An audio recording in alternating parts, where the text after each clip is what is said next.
All right, guys, welcome to episode 37 of Press X Podcast. Thank you guys so much for being here and hanging out with me today. I also appreciate your patience as usual. I know there are some of you who are new here, so I usually like to do a little 5-minute,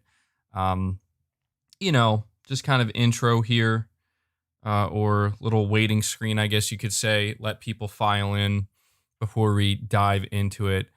But yeah, we have a lot of really good topics to talk about today. There's one big topic in particular that I want to discuss because it's something that I've noticed recently. I've noticed it over the past couple of weeks, and I just feel as though it's something we have to talk about. We are less than 3 weeks away from the launch of the PlayStation 5, which is extremely exciting, obviously, and it seems as though we're going to learn a lot more about the PS5 in the weeks leading up to the launch.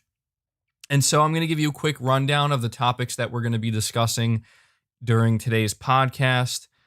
So if you guys could do me a favor, hit that like button. You were able to get it to 150 likes before we even went live, which is awesome. So thank you guys so much for that.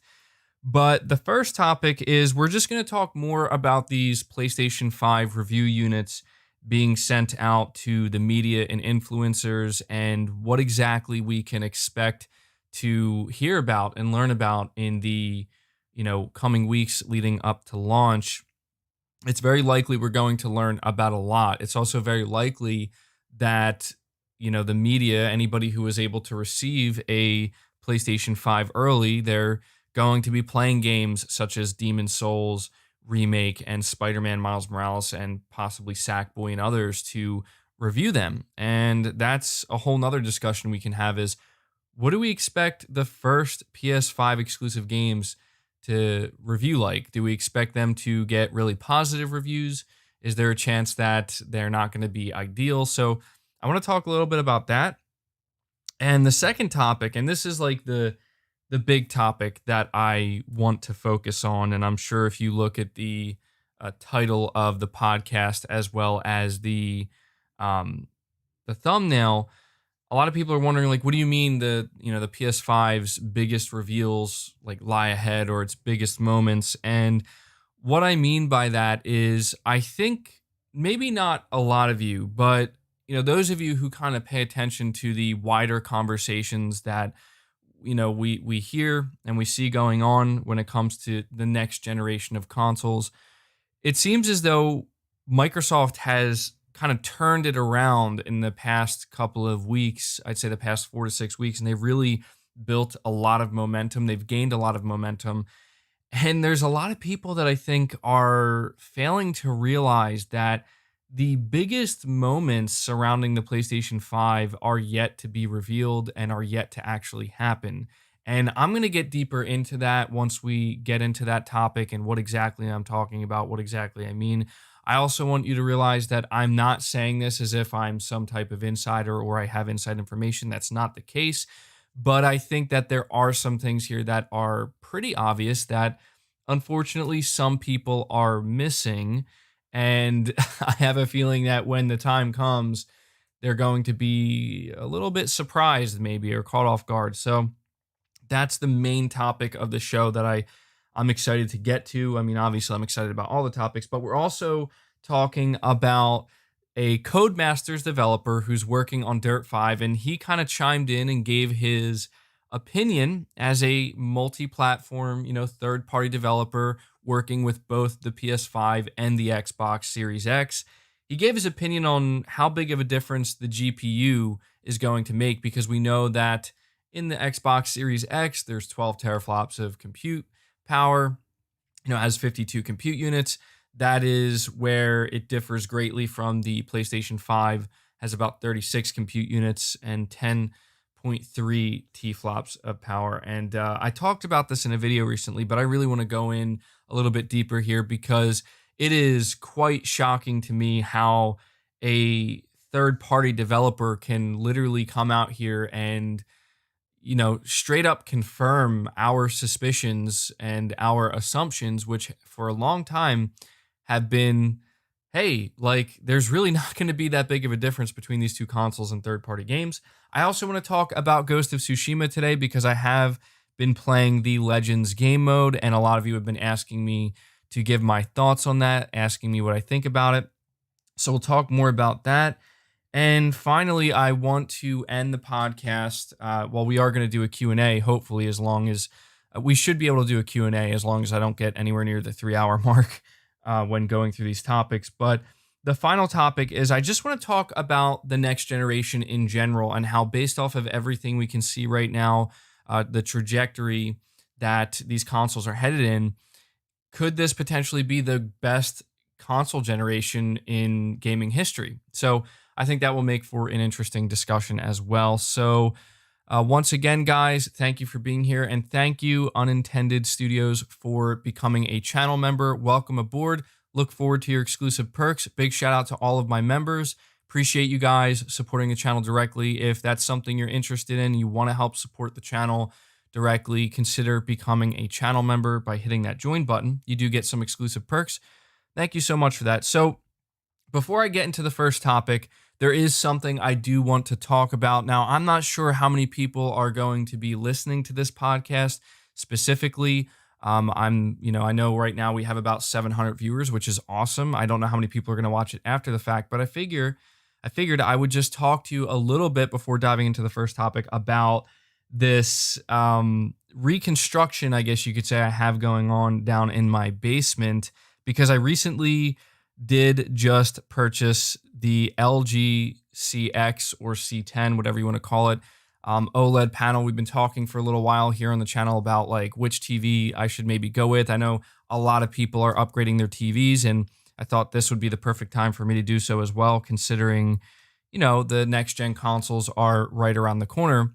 So I did go for the LG C10, and no, I do not live in my mother's basement. I have my own home, but the reason why I mentioned the basement is because in the coming months, I plan to have it redone, and my idea and my hope is that I can create kind of like an office space, like a dedicated space for content creation as well as gaming, because one of the things I do plan to do on the channel going forward is streaming games more often. That's something that a lot of you have been asking me to do. It's something I've done in the past. I just have kind of fallen off of it this year. And obviously with the PS5 coming out, I think it's going to be exciting to stream a lot of these new games. So I just want to have like a dedicated space, and I don't know when exactly it's going to be finished, but it's in the process. It's in the, we're starting it. So I kind of just wanted to share my excitement with you guys regarding that, because this is going to benefit you as well. Anybody who is a fan of the content on the channel, it should up production, it should up quality, and I think it's just going to make, for an all-around better content creation process. So look forward to that. Brett Williams, you're saying, do you think Sony has been sitting by watching Microsoft show off everything, knowing when the PS5 reviews hit, Xbox won't have an answer? Yeah, don't worry. We're going to get much deeper into that, Brett. We have a lot to discuss when it comes to the approach that Sony is currently taking leading up to the launch of the PS5, and how I think things are going to change in a significant way going into 2021, and especially later into the generation in 2022. So if you're wondering, is Sony just sitting back watching and kind of waiting? Yes, they are. And like I said, we're going to get deeper into that. So yeah, I don't know how many of you guys actually have like an OLED TV, but this is my first time at basement tour at 100K subs. Yeah, that's something I could potentially do as well. I was thinking about maybe filming like a before and after video, because I cleaned up the basement a lot. It was a disaster down there, and I've been spending the past couple of weeks cleaning it up and kind of getting it set up. I have like a temporary setup down there, but yeah, maybe that's something we could do if you guys are interested in that. I'm definitely excited to see how it's going to turn out. But when it comes to the OLED TV specifically, this is my first experience with an OLED, and let me actually bring up the gameplay here really quick. There we go. Yeah, you're going to see some Ghost of Tsushima Legends gameplay. Now, this was like when I first started playing it, so it's probably not the greatest gameplay, but still, I wanted to make sure to get this on the podcast. The OLED TV it's amazing looking. It's easily, hands down, the best image quality I've ever seen. It actually has surpassed my expectations. I know that the biggest concern is burn-in, and people have been giving me tips on how to prevent that, or do the best I can to prevent that. So I'm not too worried about that. I know, like with modern day TVs or OLED TVs, like you really have to kind of uh, you have to have something up on screen for a long time to have any like serious burn-in issues. At least that's what I've heard. That's what I've read. So I'm hoping there won't be any issues with that. I know that there's an option to kind of like refresh the pixels, and you should do that from time to time. So, I'm just, I'm not really going to sit here and worry about it. I'm just going to make sure I'm not doing anything obviously dumb to ruin the TV potentially. It's obviously a very expensive TV, so I'm going to take good care of it. But I I was contemplating whether or not I wanted to wait to hook up the LG OLED until I got the PS5 to see the absolute best picture quality, uh, you know, alongside the PS5. But I couldn't help myself. I was like, I'm just going to hook it up with the PS4 right now. And even then, like, wow, it's incredible. Like, even playing Ghost of Tsushima on it, it it's just crazy how much better the picture quality is. And it just gets me that much more excited for the PS5 to see how amazing the PS5 games are going to look. Speaking of which, before I dive into the first topic, have you guys been following the Game Informer coverage of Spider-Man Miles Morales? I have. I've been watching some of the snippets of gameplay that they've been revealing, and just today, I saw it for the first time. I think I was watching Digital Foundry's latest video, where it was Miles Morales chasing Rhino through a mall, and oh my god, the game looks gorgeous. It looks amazing, dude. It really does look like it's on another level. And what's crazy is the fact that it is a cross-gen game. That's something that I kind of forget sometimes, but it looked amazing. And it just really got my hype levels even higher for Spider-Man Miles Morales. Speaking of which, you know, I don't know which game I want to stream first. I'm hoping that I'll be able to, as long as I receive the PS5 on the 12th, I'm hoping I can do an unboxing video for you guys, which will be exciting.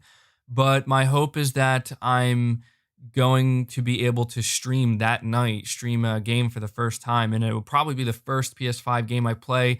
And I'm contemplating, do I want to stream Demon Souls or Spider-Man? I know that Sackboy's coming out and there's Astro's Playroom, but ultimately I feel as though, I want to play one of the bigger titles, and I'm leaning more towards Demon Souls. I did have you guys do a vote on a poll, and it was almost evenly split, but Spider-Man definitely edged it out a little bit. But I don't know, man. Something about Demon Souls, I feel like I want to play that.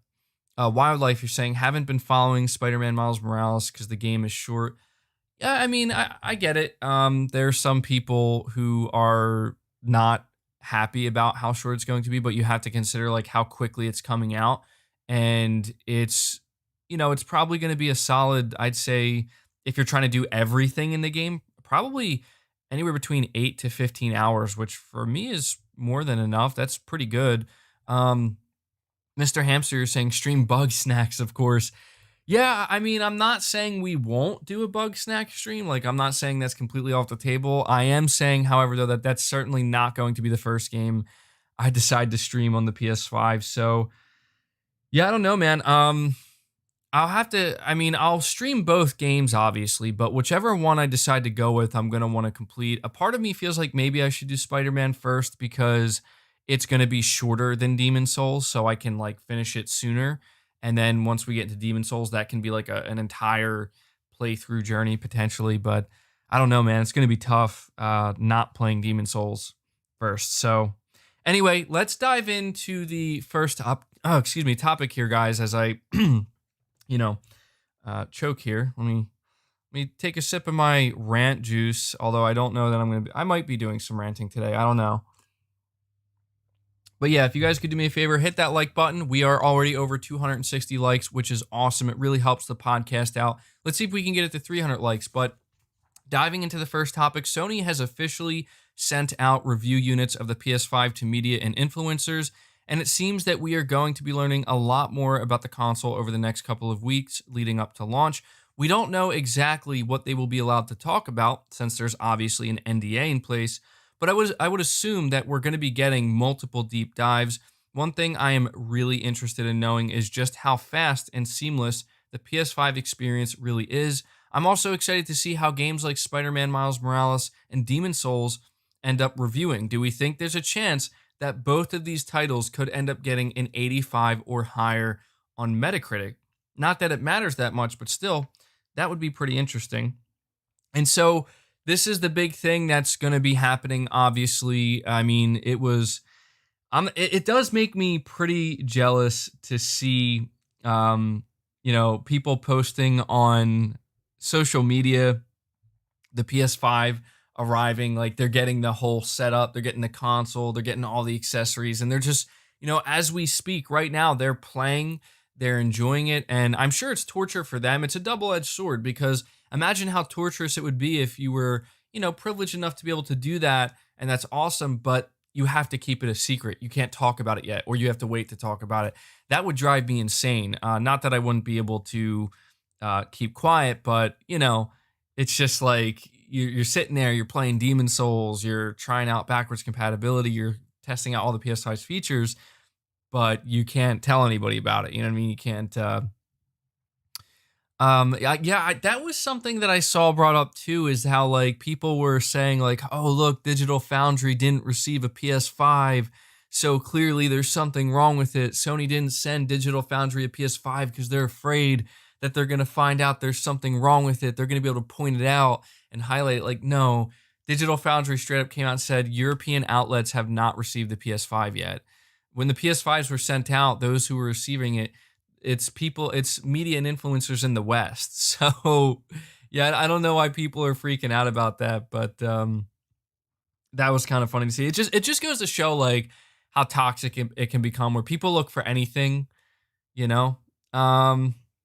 But you're saying what's up with my membership badge? I'm not sure what you mean.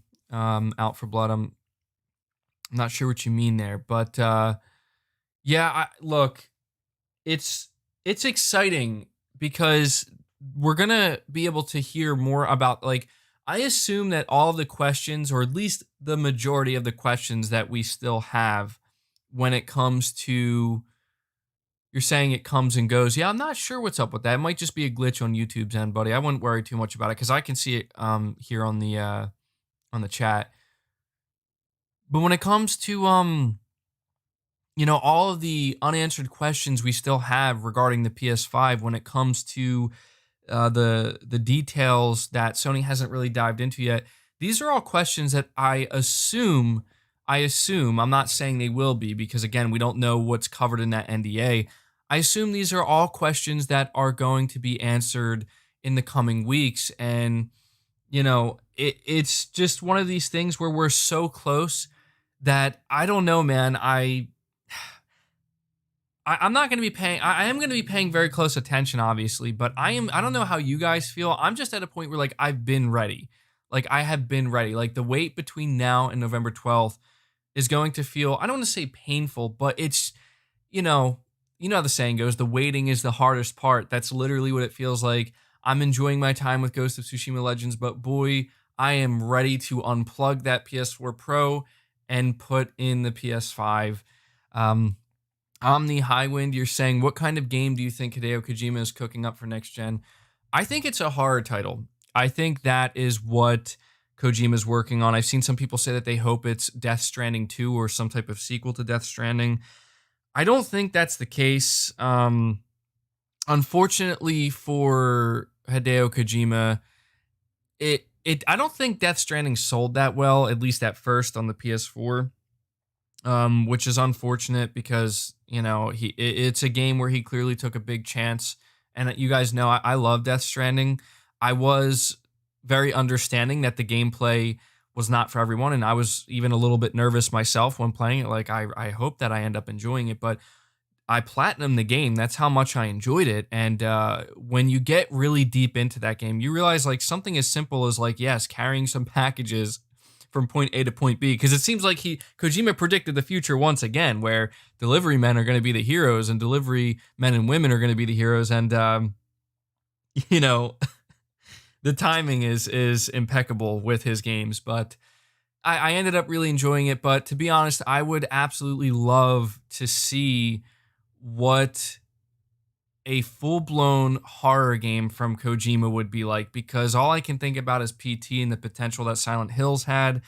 And I don't know, man, even in Metal Gear Solid 5 and Death Stranding, there were very subtle, horror themes within, especially if you think about the intro of MGS5. It was definitely going for the thriller type horror vibe there, and it was done amazing. A lot of people look back at MGS5 and say that the intro of that game is the best part of that game, and it's extremely memorable. And you think about Death Stranding, the first time you encounter BTs, it just gets me really excited to think, what could a full-blown horror title from Kojima Productions look like? And I hope that's what we're getting. I think that's what we're getting, because Kojima has, ever since, production on Death Stranding wrapped up, he has been teasing out that he is possibly pursuing a horror game. So, whether or not PlayStation will be involved directly, we don't know yet. I assume they will be. Magnavolt, we still didn't see the secret PS5 exclusive. Yeah, we're going to get into that. Don't worry, we're going to get into that.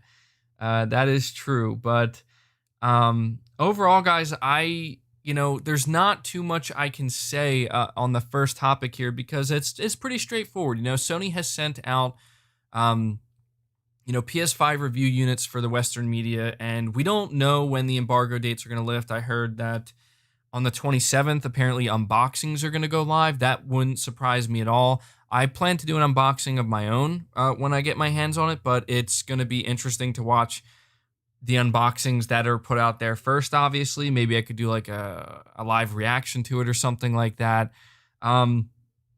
Also, I know this is really random and has nothing to do with this topic, but it just reminded me, speaking of live reactions, I attempted to do a live reaction to the recent Scorn gameplay for the Xbox Series X that was uploaded on Xbox's official channel.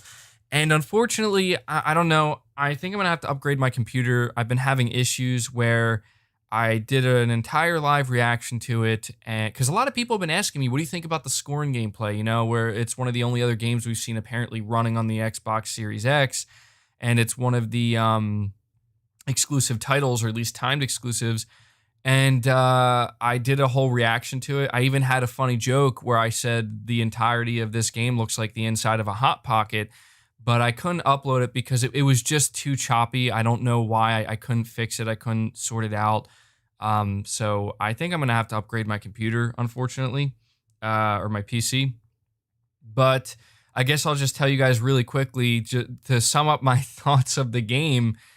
I'm not too impressed. I'm not going to lie. Also, can somebody tell me what is up with the prompts that kept coming up in that game? They said it was being recorded on the Xbox Series X, but every time you went up to something and you were presented with a button prompt, it was circle. Like, it looked like circle straight from the PlayStation.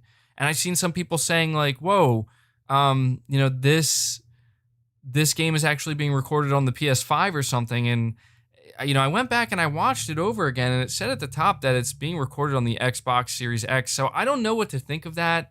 I was a little bit confused, but yeah, you're saying your guess is it's just the general action button. Yeah, that's what I was thinking as well, but it is a little bit weird, right?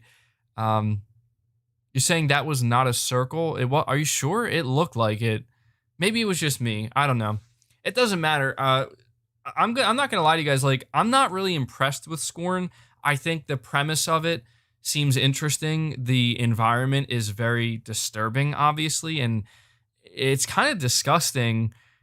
Like, to be completely honest, I'm not really like, I don't know what the game is. I don't know if there's a story or not. The gameplay itself, though, looks pretty, I don't want to say boring, but it's mainly the combat. Like, I'm on board with the slower pace and really kind of moving and making your way through the environment slowly. It's not the pacing of it. It's the combat where I'm like, the only combat in the game that I saw, it looked really shallow. It's very much just point, aim, shoot, point, aim, shoot, enemy dead, proceed forward, and it also seems like it's just really not a combat heavy game, which is okay, but everything else surrounding it just looked kind of, I don't know. I don't know, man. The environment and the just everything, the aesthetic of the game is interesting to me and also very disturbing and disgusting. But the fact that I don't know what is going on, like I don't know what the purpose of the game is. I don't know where I am. You know what I mean? Like, and maybe that's the point. Maybe you discover all that by playing through it. But overall, my thoughts on Scorn, it's okay. It's certainly not something that I would consider like, top tier. Like Scorn is not going to compete with games like Demon Souls and Spider-Man Miles Morales, just being completely honest. But, it's something. It's something for Xbox buyers to look forward to in 2021 as well. So it isn't a launch title, unfortunately. Josh Z, you're saying, I'm content to wait until 2021 to buy a PS5. Still many unplayed PS4 games, and I want to wait for TV prices to drop. Mine is a 2015 pre-higher specs and launch bug fixes. Yeah, that's something that I think is going to be pretty common. To be honest, with the PS5, I mean, I think it's pretty common with any new console launch.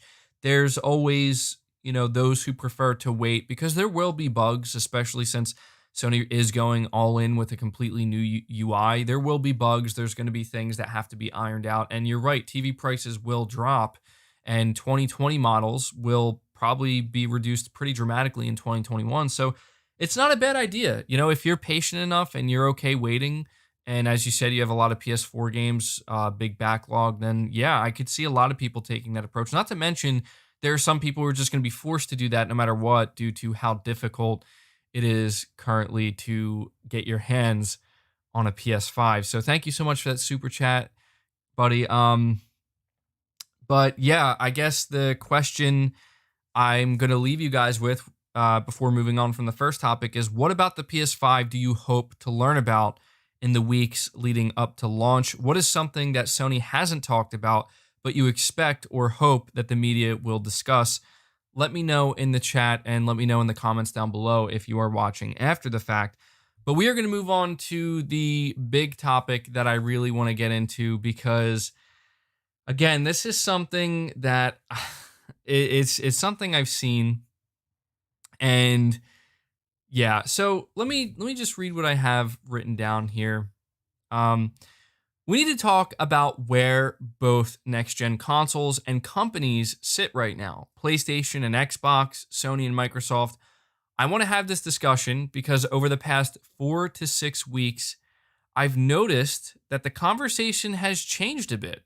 It seems like the hype was entirely in PlayStation 5's corner, and Xbox was actually making some mistakes. But then that changed with the announcement of the Bethesda acquisition, as well as the announcement of the Xbox Series S. Microsoft seemed to have really turned things around when it comes to overall public perception and mindshare, at least if the discussions I'm seeing online are anything to go by. But it seems to me that many are forgetting just what exactly Sony has planned over the next 12 months for the PS5 and beyond. I mean, yes, Sony has eased up a bit going into launch, but that's because the PS5 is selling out and will continue to sell really well at first, at least for the first, you would think, 3 to 6 months. So it seems to me that they do have some big plans, but they are waiting for the perfect moment to reveal it. So to me, this is something that we do need to talk about because I know you guys have seen this, and I can tell you, like, I follow this stuff very closely. I'm a content creator here on YouTube where, I follow everything that's going on with the next gen consoles, or at least most of what's going on. I don't cover every little thing, but that doesn't mean I'm not aware of it. And I can tell you right now that the perception of Xbox, the overall public perception, has shifted. And I have to give Microsoft credit because they did a good job Like they did what they needed to do at the moment it needed to happen. And so I have to give Microsoft credit there. Oyakurumi, you're saying, to be honest, Scorn looks very bland and one direction. Yeah, I can't say I disagree with you, buddy. I do think that Scorn in general, it looks pretty bland and uninspired. I mean, the most inspiring thing about it is the environment. But other than that, yeah, from a gameplay perspective, not so sure. But thank you for that super chat, buddy. Um, but yeah, this is, look, Xbox has gained a ton of momentum, and I don't want to say it's been at the detriment of the PlayStation 5, but the reality is the more momentum that Xbox gains, the more it's taking away from PlayStation. And a lot of people are saying that Sony's been too quiet. How is Sony going to retaliate? How are they going to, push back against, the Bethesda acquisition? And we have been talking for some time about the Bethesda acquisition, and in my opinion, the Bethesda acquisition is the biggest move that Xbox has made, possibly ever, but especially, like, certainly throughout this entire generation. In 2018, they announced multiple studio acquisitions, and people were like, "Oh, this is awesome," but the Bethesda acquisition is on another level. Now, I've seen people run with this Bethesda acquisition, acting as if, and let's be honest right now, guys, like we know who's running with it this way. It's the diehard Xbox fans. It's the ones that are, really, really entrenched in Xbox, have been for some time. And no matter what, like to them, Xbox is their go to. I've seen them act very much as if this Bethesda acquisition suddenly made Sony and PlayStation not necessarily, I mean, yeah, some people have acted as if it suddenly made them irrelevant, but they act as if this has completely shifted the entire landscape and that things are completely turned around now. And I can't help but laugh a little bit at this notion because, I've even seen people, when you bring up the argument, well, let's be real right now. Has Bethesda really been on point the past couple of years? How on point had they been this generation? And the truth is, like, we're talking about a company here who has re-released Skyrim God knows how many times and obviously milked it for all it's worth. They decided they're going to go with Fallout 76, and it's like and their other titles that they've made have been hit or miss. I mean, the last Wolfenstein, from what I heard, it's like really cringy. It's not good, and I've seen people kind of push back against this reality because that's the reality. I'm not sitting here trying to hate on Bethesda or Xbox. I'm just saying that's the reality. Like, they have not been on point as a publisher, right? And that happens. All publishers have their ups and downs. But I've seen people push back against this, saying that, oh, the only reason we got games like Fallout 76 and these other titles, and the quality has been reduced and they just haven't been as good, and it seems like they're more going towards live service games and, microtransactions and all that stuff. It's because ZeniMax knew that they were on their way out and they're going to be selling them, so they just wanted to milk it for all it's worth. And now that they're under Microsoft, they're not going to be doing that anymore. And to me, that notion is pretty absurd when you look at Microsoft's history with live service games, microtransactions, and essentially putting single player story in the back seat, you know what I mean? Or even in the third seat, right? Like it's just not the main priority. I mean, even look at Halo's multiplayer going free to play. That's not necessarily a bad thing, but we have to understand that there's a reason why Bethesda specifically is going to fit in so well with Microsoft. And when you think about where PlayStation falls in all of this, look, I'm going to try to be as straightforward as I can without coming off as a fanboy, because I know that anytime I have something really positive to say about PlayStation, there are many who seem to just interpret it as you're just being a blind, fanboy that will say, you will only say good things about PlayStation. I'm going to try to give it to you guys as straight as I can based off of what I've seen. Microsoft made a massive announcement. That massive announcement was so massive that it temporarily kind of suppressed everything PlayStation is doing. Nobody was talking about the PS5. Nobody was talking about PlayStation's games, at least not that much at that time. And the reason being is because the only thing people could focus on is, wow, look at all of these games that are now potentially going to be Xbox exclusive. However, how quickly everyone forgets what Sony has already revealed, what they've already announced, how everybody quickly forgets what the first year of the PS5 is going to look like compared to the competition. How everyone seems to forget that we are talking about Sony. Okay, I know that there are people who try to condescend and they try to make it seem as though Microsoft, I mean, yes, when you're talking about pure, from a purely monetary standpoint, how much money each company has and what they're worth, yes, Microsoft just completely stomps Sony. That's just the reality. But that's not what this is all about. You can only buy so much.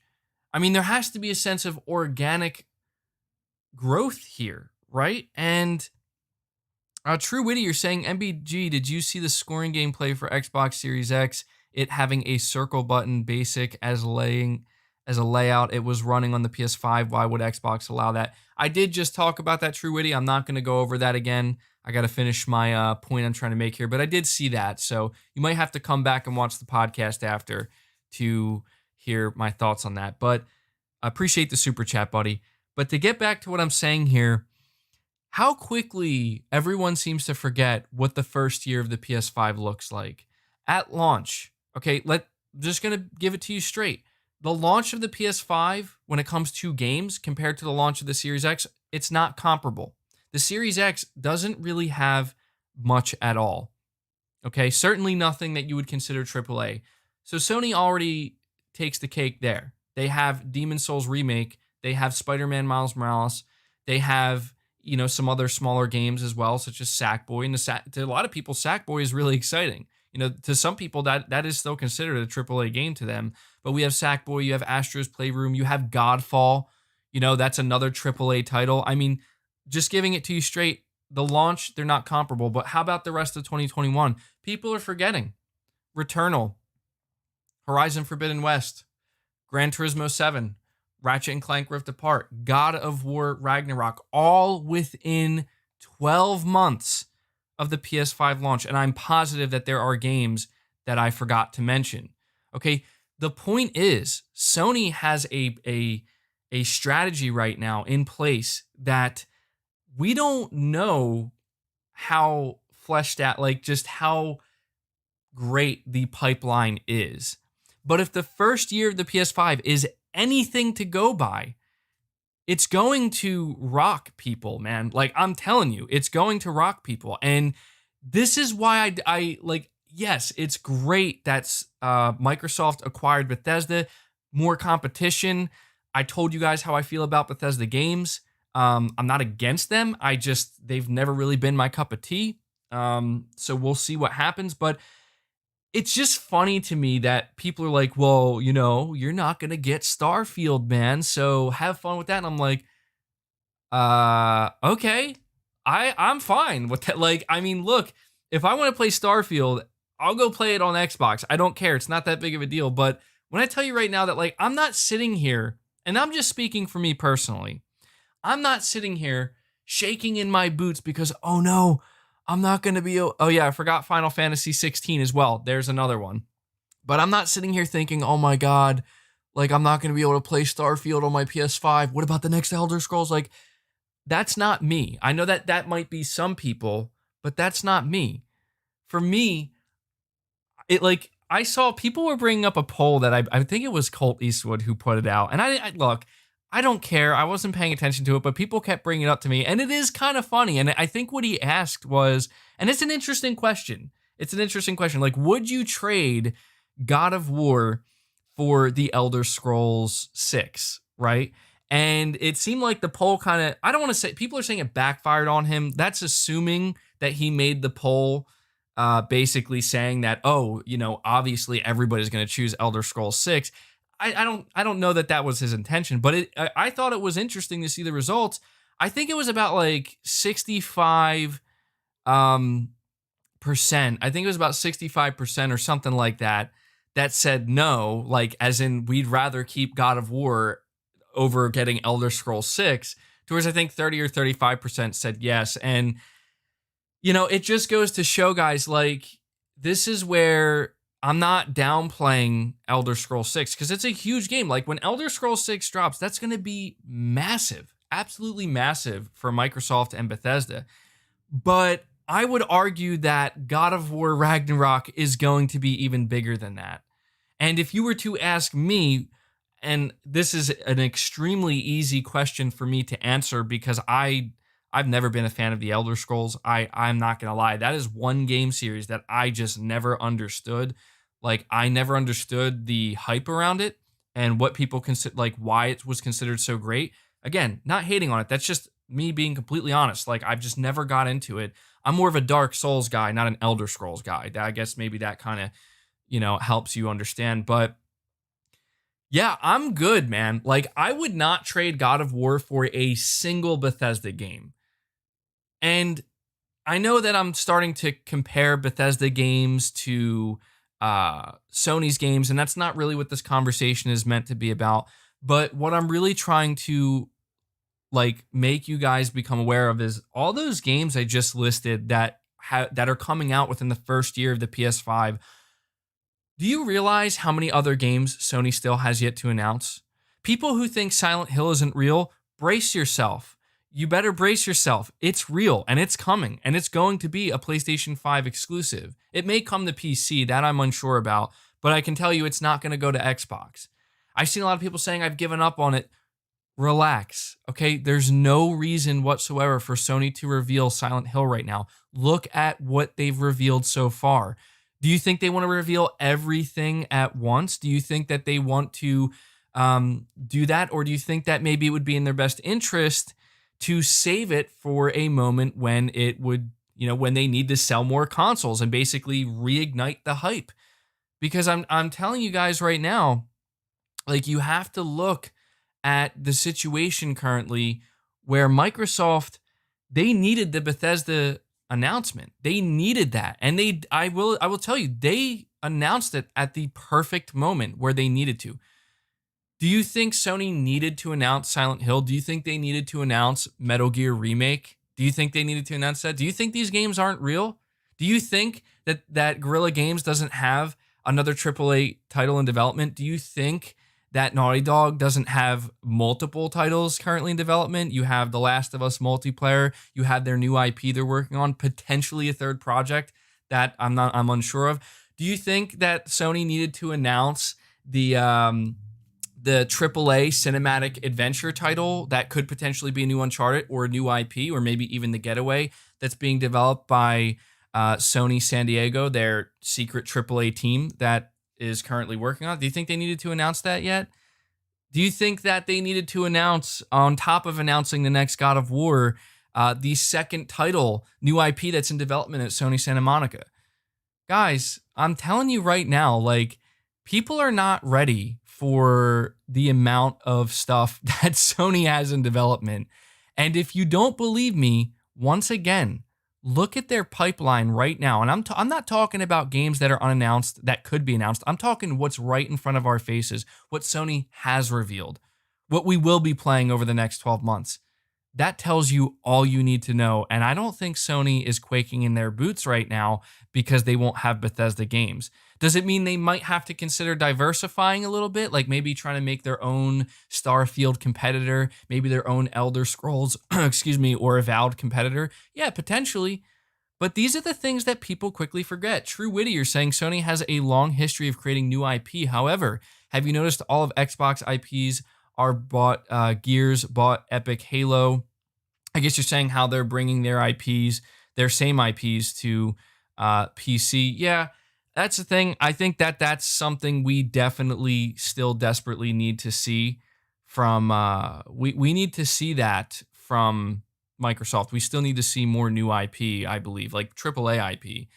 Oyakarumi, if you would put a game like Detroit Become Human against any game, from this generation, which game would you choose? Just curious.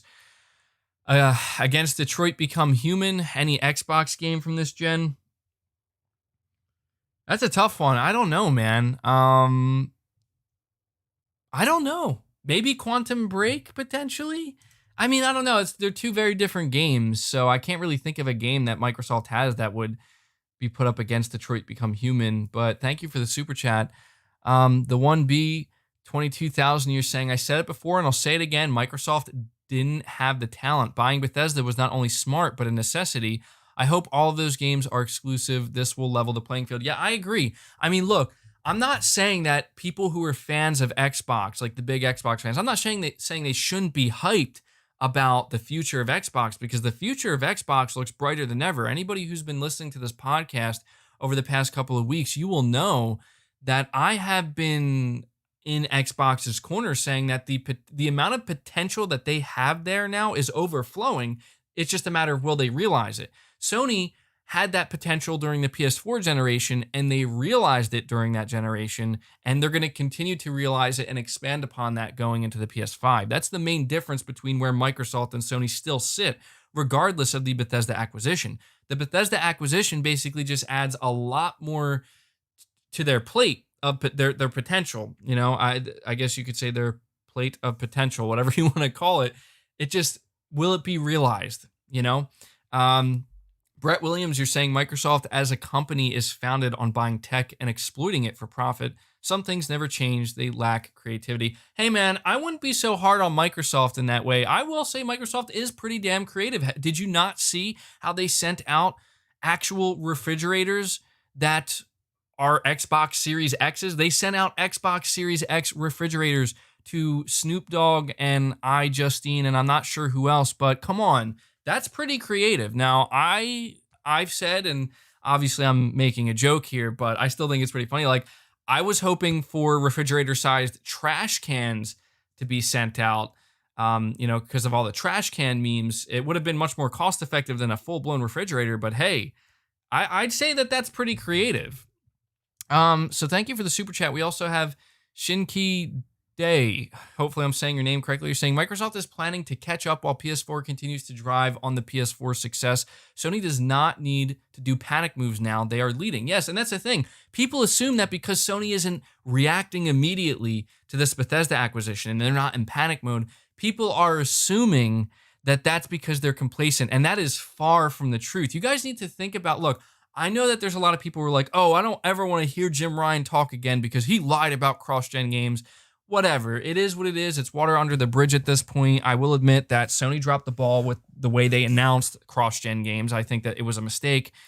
But you do have to pay attention and go back to other things that Sony have been talking about throughout this year. One of the main things that I think people are not realizing is Sony is striving for quantity and quality. So yes, you can rest assured that Sony is going to continue to grow their first-party studios. They're going to continue to acquire their own talent. They're going to buy new studios. They're just going to be very surgical, I guess you could say, about where they're going to look and how they're going to buy studios, because they need to buy studios that fit within their their first-party umbrella. They're not just going to buy anybody for any reason. So what people, I think, are failing to remember and realize is that Sony has confirmed that they plan to essentially double up on their game production. And that was one of the main things that they were focused on. Their engineers and their, designers, everybody who worked on the PS5, that was one of the things that Mark Cerny talked about and that we've continued to hear talked about when it comes to the PS5 and its overall architecture, is how they want to make it as easy as possible for developers to make games on this console, so that basically it's just, you're making a game, you're making another game, and then you're going to make another game. You're not going to run into any hiccups. You're not going to run into any roadblocks. It's not going to take you long at all. Think about the time to triangle. Why do you think Mark Cerny talked about that back in March? He said the time to triangle on the PlayStation 5, which is essentially how quickly you can get your code up and running on this console, is the fastest it's ever been for any PlayStation console. There is a reason for this. It's because Sony knows where their bread and butter lies. They know that their bread and butter is within their first-party studios. They understand the fact that their first-party studios are looked at as, they're looked at as really talented, well-respected development teams within the industry that have proven themselves. I mean, they have this kind of prestige around them that you don't really see with many other publishers. They're held up there, in my opinion. Studios like Sony Santa Monica, Naughty Dog, and I'd say even now Sucker Punch, and potentially in the future other studios as well, such as Sony Bend, but even Guerrilla Games. These are studios that are looked at as on the same level as like CD Projekt Red and Rockstar, where it's like you're getting something special from these studios, right? And on top of that, you look at the third-party partnerships. We heard about I'm telling you guys, there's a lot to be hyped for right now. And I know you guys are probably wondering, well, why are you talking about the future when we're on the cusp of the PS5 launching? Well, that's because I'm in the same boat as you guys right now. I'm not, I'm not a big enough influencer here on the internet where I was sent out a PS5, because let me tell you, well, I mean, even if I was sent a PS5 right now, it's not like I'd be able to talk about it right now. But I'm just saying I'm in the same boat as you guys, where we are waiting. We are waiting for the big moment. And until that happens, I have to basically just, think about what it's going to be like to play the PS5 and look towards the future and what the first year of the PS5 is going to look like. And this was just a conversation that I felt as though we had to have, because as I've continued to stress here, I know you guys see it. Come on, I know you guys see it. You see the hype that suddenly is behind Xbox, and how it's like all of the hardcore Xbox fans, I'm talking the hardcore here, it's like not all of them, but some of them have been acting as if Sony isn't competition anymore. Oh, Phil Spencer's just looking down on Sony and PlayStation's just getting complacent in their own little world. They think that Microsoft's not going to catch up. Like, these guys have no idea. They have no idea what's coming. And to be fair, I think that Microsoft, as I said, they're in the best position they've ever been in to potentially actually bring the heat to Sony this time. Okay, this Bethesda acquisition, make no mistake, it's keeping Sony on their toes. Sony was already on their toes, but this Bethesda acquisition has basically made it so that it's going to keep Sony on their toes. So any chance there was that they were going to relax a little bit, no, they're going to stay on their toes, and they're going to be on high alert, and they're going to keep pushing.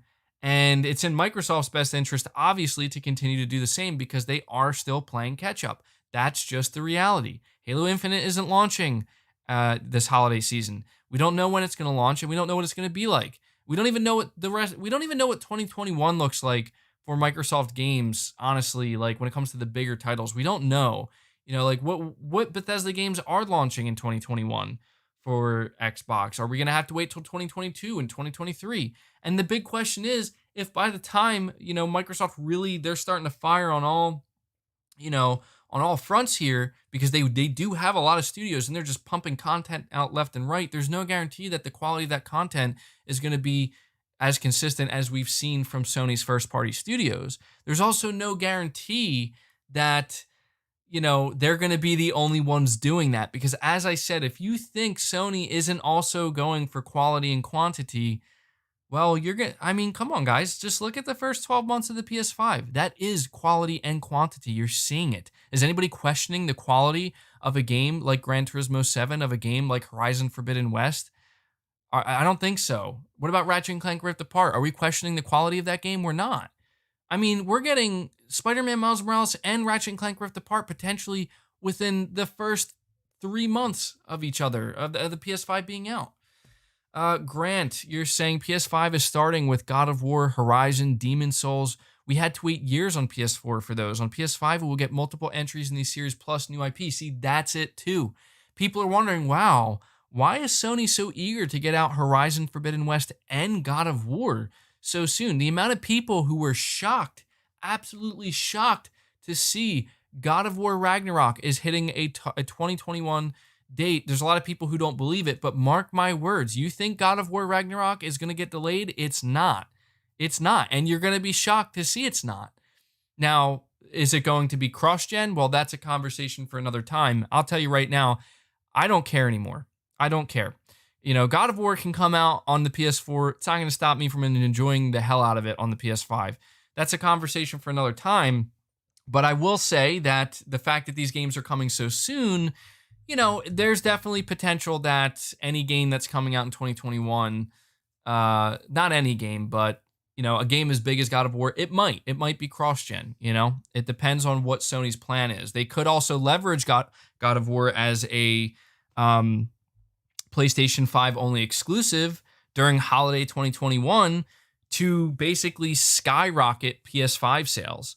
Once people hear that it's not coming to PS4 and there's an abundance of PS5s that you can, get access to holiday 2021, then maybe there's no reason to make it cross-gen. Spacebar, you're saying Sony's marketing has been on point leading up to launch. It's very Apple-esque. The scarcity of info and the professional delivery of said info is making people, I don't know what that word is, the heel of for any info Sony gives. I guess what you're trying to say is that, like, it's making some, I don't know if look, they do have an Apple-esque approach, and I think it's working really well for them.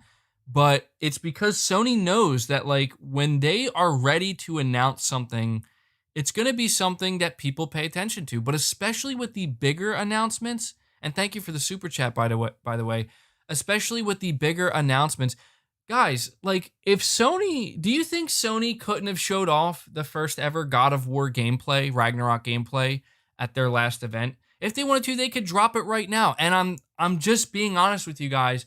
No one's going to be talking about the Bethesda acquisition after that.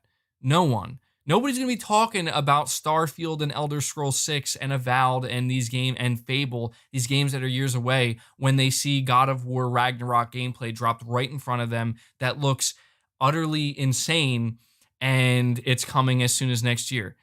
But do you know why Sony isn't doing that yet? Because they don't need to. They don't need to. Why would they do that when they can just drop some more Demon Souls gameplay? Why would they do that when reviews are about to go up in the next couple weeks for multiple PS5 exclusives and PS4 exclusives? They don't need to do that because you know what? They're going to do it when the time is right. They're going to do it in 2021 after that's another thing too, is like, to be honest, Sony has so much in the pipeline that I'm a little bit nervous they're going to have a problem actually balancing. Like, the hardest part is not, do you have the content? No. Or yes, we do. That's not a problem. Is content a problem? No, it's not. Is quality a problem? No, it's not. What's the real problem? How we're going to space it all out? You know what I mean? Like, is there such a thing as having an overabundance? I think there is, because if you think for a second that I'm not overwhelmed at the fact that I'm going to have Spider-Man, Miles Morales, Godfall, and Demon Souls all at the same day, that's crazy. Like, I don't even know how I'm going to balance playing those games. And to think that just a couple months later, when I'm probably trying to finally get deep into Godfall, then Ratchet and Clank Rift Apart's going to launch. Hey, it's a good problem to have, but this is what I'm saying, man. Like, people are acting as if, Microsoft, like, guys, I'm just going to be real with you right now.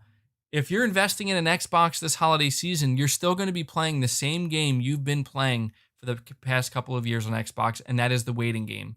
And hey, if you're okay with that, I'm not here to judge, that's fine. There are people who are perfectly okay waiting, saying they're going to play multi-platform games. What is up with these people?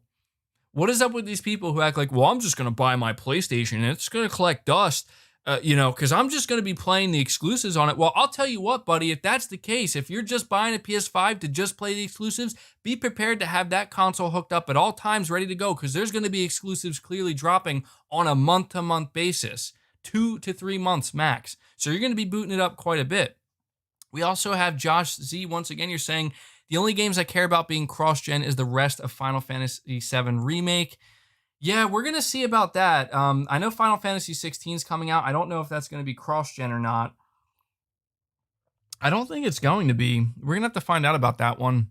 And when it comes to the rest of Final Fantasy VII Remake, it's anybody's guess, man. It's anybody's guess. I'm going to assume it's not going to be cross-gen. Actually, if you think about it, it might be.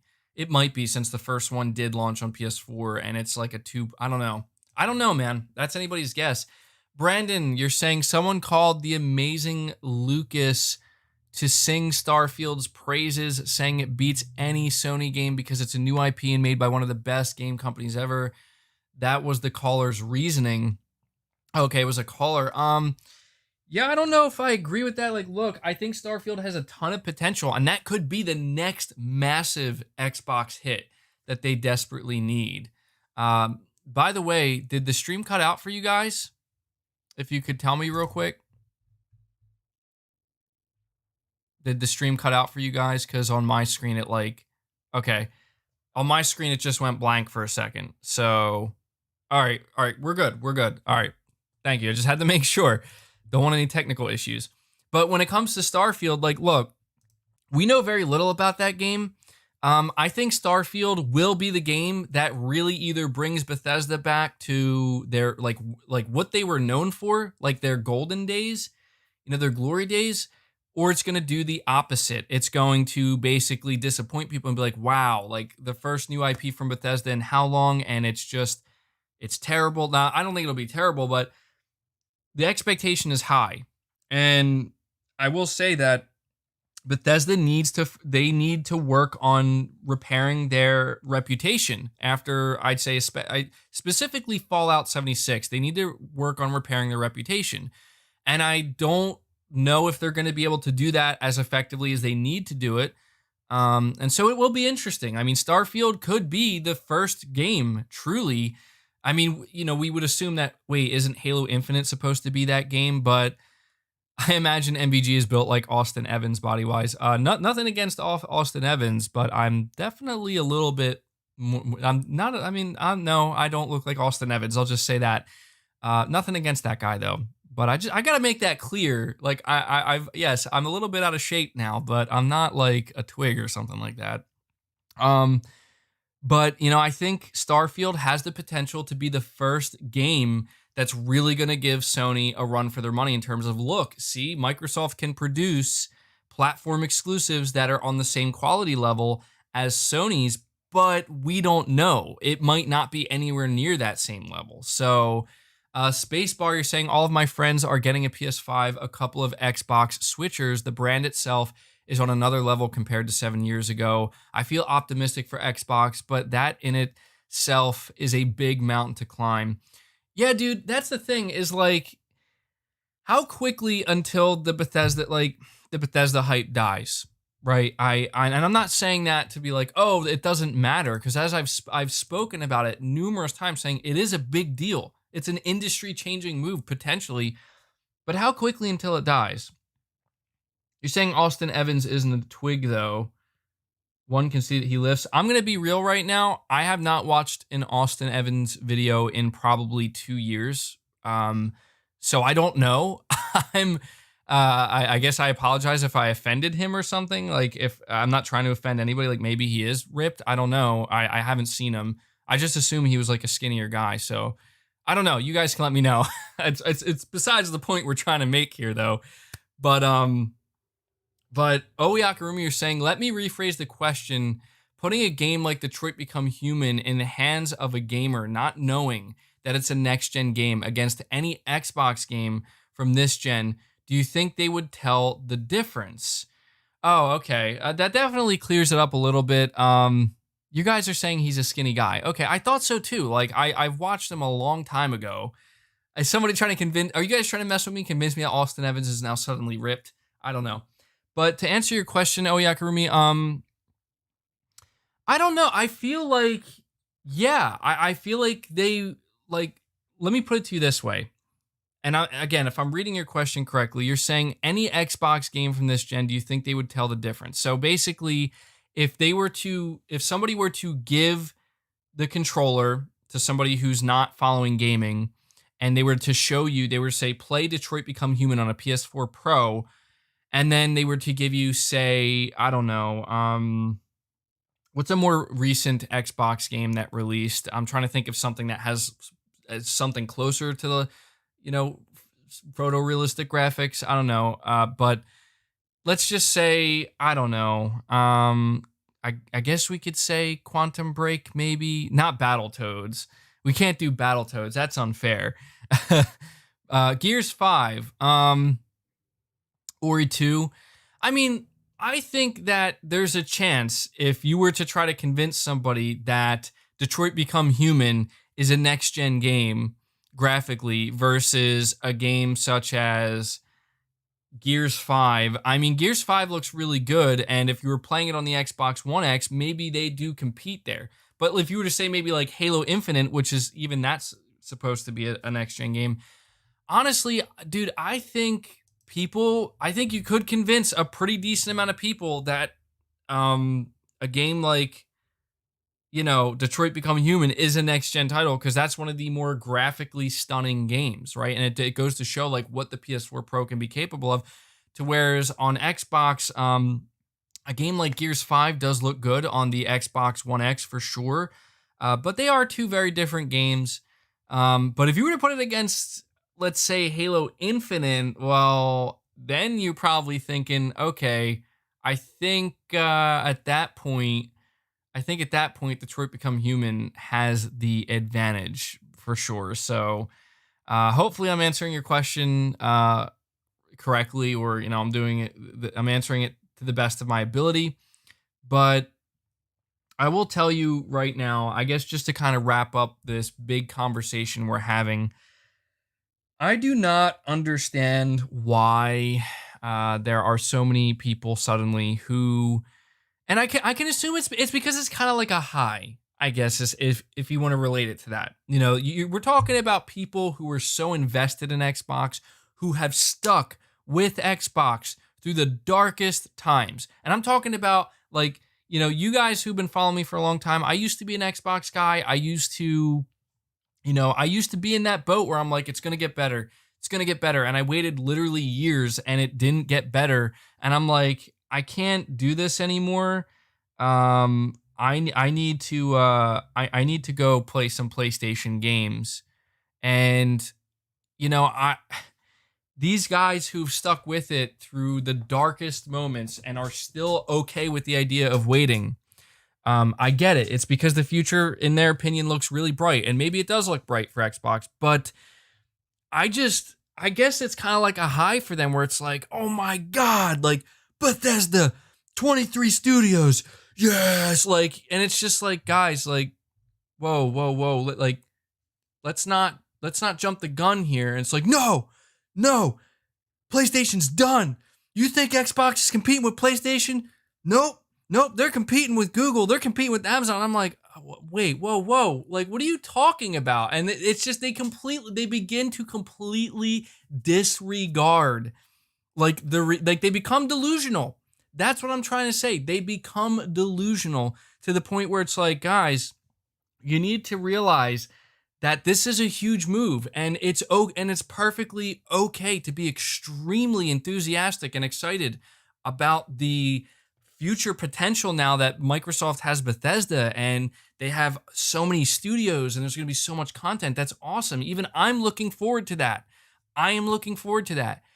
But you cannot do that while simultaneously trying to paint a picture that Sony is in a bad spot, that suddenly they're complacent, that they're arrogant, that we're just going to make fun of Sony because of this and that, when it's like, dude, I'm sitting here playing a free multiplayer update for a AAA title that just came out in July, right?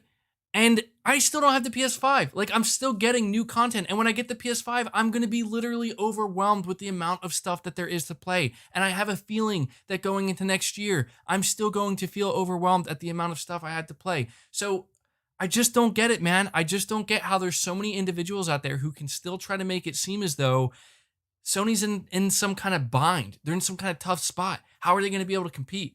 I did tell you guys in the past that, look, if Microsoft's intention is to try to monopolize and they start actually trying to acquire other major publishers, such as, publishers that are the same size or roughly the same size as Bethesda, like, Ubisoft or whatnot, then Sony would have to worry. But that's a different type of worry. They're not going to have to worry about, oh my God, Microsoft just bought Ubisoft. Suddenly that means God of War is going to suck. Like, that's not how that works, okay? That doesn't mean God of War is irrelevant. That doesn't mean PlayStation is irrelevant. What it does mean is Sony needs to be very scared that they're, like, basically Microsoft's going to buy their way to being the biggest gaming publisher on the planet.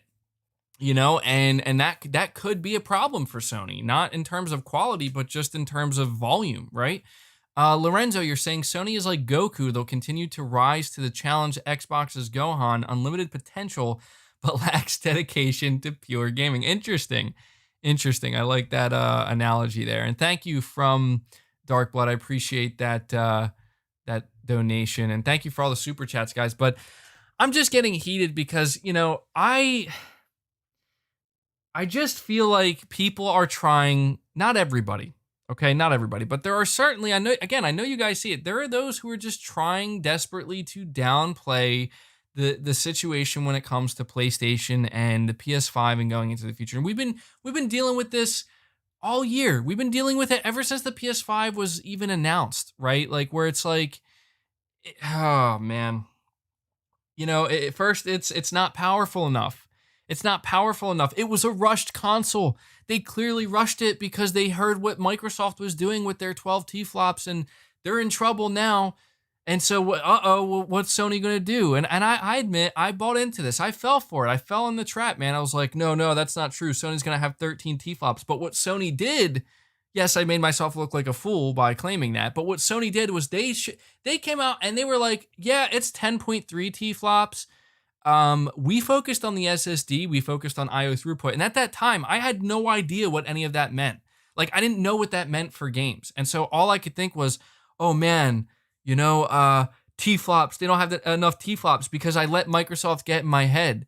And Microsoft said, no, T-flops matter. I let Microsoft's marketing basically brainwash me. And then it came time where Sony was going to show us games on the PS5 for the first time. And they made sure to let us know that aside from GTA 5, every single game you're going to see here captured on a PS5. And it blew me away. I'm like, this is next gen. These games look next gen. They really do. Did you see Horizon Forbidden West? Did you see Spider-Man? Did you see Demon's Souls? Right? Did you see Ratchet and Clank? And suddenly it made me realize, holy shit, like, wow, like this T-flops, like I heard people say many times before that the T-flops really don't matter, man. Like they really don't. And I was like, yeah, maybe they don't. Maybe that really is just a marketing buzzword, right? And then I see these games, I'm like, okay, literal proof, literal confirmation between seeing Demon's Souls Remake and Ratchet and Clank Rift Apart versus Halo Infinite, literal proof. T-flops don't mean shit, and they still don't. And now flash forward, I have a much better understanding. Because I'm not going to lie to you guys, when I watched that Mark Cerny deep dive, I streamed that, and I was just sitting there because I could not follow it. I had no clue, what Mark Cerny was saying. I didn't get it. Like, it was not meant for me. What I did get, though, is after doing some research, is that, yeah, okay, now I understand what they were trying to say. Now I understand why they doubled down on IO throughput and removal of bottlenecks and an SSD over more compute units and higher T-flop count. Now I get it. Oyakarumi, you're saying, in what alternate universe do you think Xbox won any generation? I think the alternate universe is the one where it's not about, like, basically where going from the Xbox 360 to the Xbox One, the focus remained on games and exclusivity and not completely underestimating their opponent, and basically not focusing on, sports and TV and stuff. I think that's the alternate reality where Microsoft would have had, but I don't want to, they could have given the PS4 a run for its money. They really could have. Spacebar, T-flops aren't even a gaming benchmark. They're just the raw compute. They don't indicate gaming performance at all. Never have. That's what I mean, dude, is like, Microsoft's marketing got to my head, and I allowed all the hardcore Xbox fans who were constantly bragging. And this is because you got to remember, like, I started out as an Xbox dude, and I was hyped as hell for the Xbox One X, and I let Microsoft pull one over on me there again, where I was like, 6 T-flops, like, we're going to have the best games. It's going to be amazing. And then we get, like, Crackdown 3, and I'm like, what? I was like, wait, what? And yeah, and also Sony proved that the PS4 T-flops don't matter, man. They don't mean anything when it comes to gaming performance. Brandon, you're saying, imagine spending $500 to still buy batteries. Yeah, dude, not me. I get asked all the time, like, do you plan to buy an Xbox Series X? I'm like, no. Like, certainly not at launch. Like, there's zero reason for me to consider an Xbox Series console anytime soon. Like, when I see something, that's worth it, that's like, okay, I really want to play this game that Xbox is offering, then I will.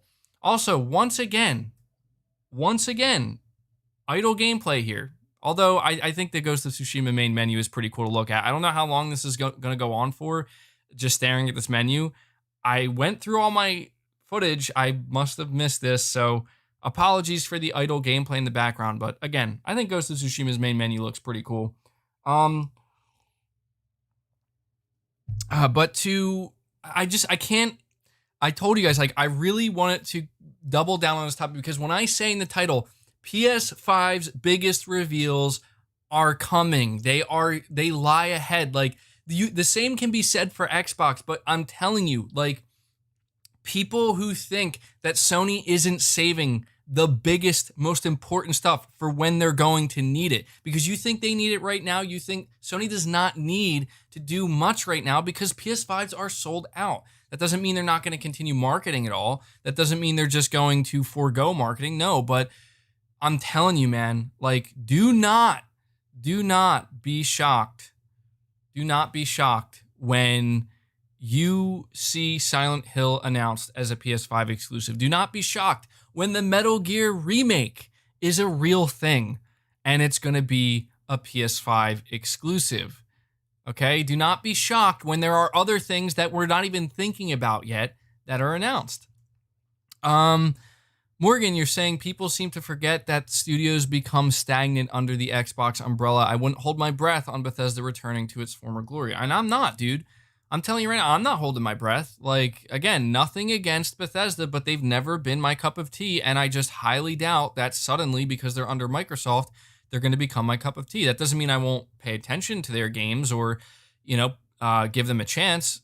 But you know what game I'd love to see announced? The Evil Within 3. Seems like that's not going to happen anytime soon, though. But in my opinion, that's a game that I really enjoyed from Bethesda, and I think that was the last game I really enjoyed from them.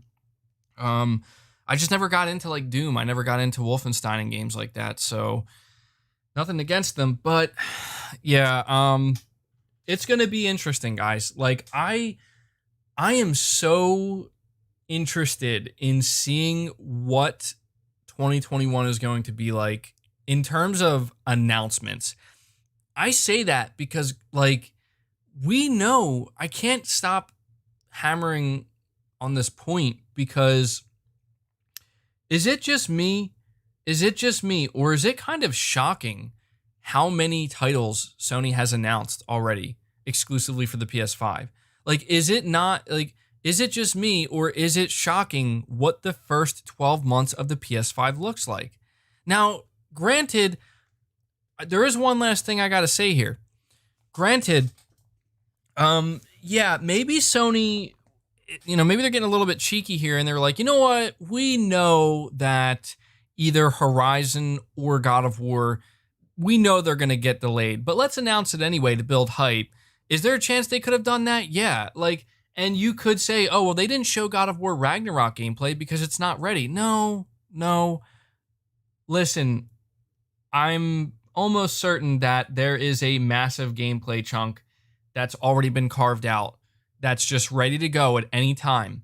And the reason why I say this is, like, we covered recently how there is already a job listing, a job opening for Sucker Punch, for a narrative writer, I believe, for their next title, which is clearly going to be for the PS5, and they didn't explicitly name the title, but they literally said that you need to have knowledge of feudal Japan.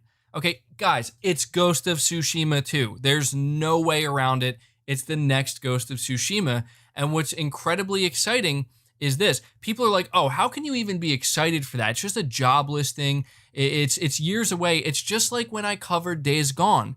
Not too long after Days Gone released, we started seeing more job listings appear for Sony Bend, and they made it clear it's for their first PS5 title. And I told you guys, it's Days Gone 2. At least I'm assuming it is because of the sales success that Days Gone was. And I'm saying, like, people are like, you can't get hyped for that, man. Like, you can't get hyped for a Days Gone sequel because that's years away. Ghost of Tsushima is you're talking like 5 years away. No, it's not. Like, people are going to realize very quickly, they should realize right now, just by looking at the announcement of God of War, just by seeing Spider-Man Miles Morales already, we are not years out. I mean, years as in we are not 4 to 6 years out. you have to understand the reason why Ghost of Tsushima development took so long is because they're laying the foundation for what is potentially going to be the next big franchise. Okay, Ghost of Tsushima 2 could very well be out by 2022 if they really wanted it to, or maybe even early 2023. Now I know that sounds like a long time from now, but think about like we just got it. Days Gone 2. Actually, Days Gone 2 makes more sense. Days Gone 2 could very easily come out the first half of 2022. It really could. And I'm just saying this because, again, like all you got to do is look at what we're seeing in front of us. God of War 2018 came out, I believe, it was April 2018. And if it comes out April 2021, then that's exactly 3 years. 3 years. And that's not long at all for a game that is as big in size, scope, and scale as God of War is. So the turnaround on these projects you're already seeing it's increasing dramatically, and it's going to continue to increase, especially as developers begin to get even more familiar with the PS5 and they have more time with it. I think people are going to be shocked, absolutely shocked at how quickly. And also, not to mention, talking about exclusive games, the fact that we're probably going to see less and less cross-gen games with the PS4, the fact that the PS5 is going to be the only console they have to worry about developing for. Maybe the PS5 and PC for like third parties or whatever games Sony decides they might want to put on PC. But other than that, they're just going to have to focus on the PS5. So not only are they only going to have one console SKU to develop for and worry about, but that console SKU is also going to be the easiest console to develop for in history. So believe me when I tell you, people are going to be shocked at the turnaround, at how quickly Sony is able to produce games, and this is the key word, the key words, not at the expense of quality. I want you to keep that in mind. These games I'm talking about, it's not going to come at the expense of quality. The only thing that could really get in the way is from a creative perspective, like the direction a game might want to go in. That's where they could get hung up on, right? It's not a matter of, oh, this is taking forever to develop, or this is just going to take X amount of time to complete. It could very well end up being, well, we want it to go in this direction with this game, but at the last minute, we decided, never mind, and they do something else. So I was excited to talk about this topic, guys, because believe me, this is something that it is the calm before the storm. Okay, we are in the calm before the storm, and Microsoft had the last major announcement. Okay, they really did. The Bethesda acquisition and the Series S coinciding with one another, that was the last major announcement, and I think Microsoft did it at the time they did because they had a feeling that Sony was going to kind of lie low a little bit, crouch down, and not really have anything major maybe until the end of this year. We have to understand the Game Awards are still a thing. It wouldn't surprise me if Sony decided to save something for that. It wouldn't surprise me if Microsoft decided to save something for that.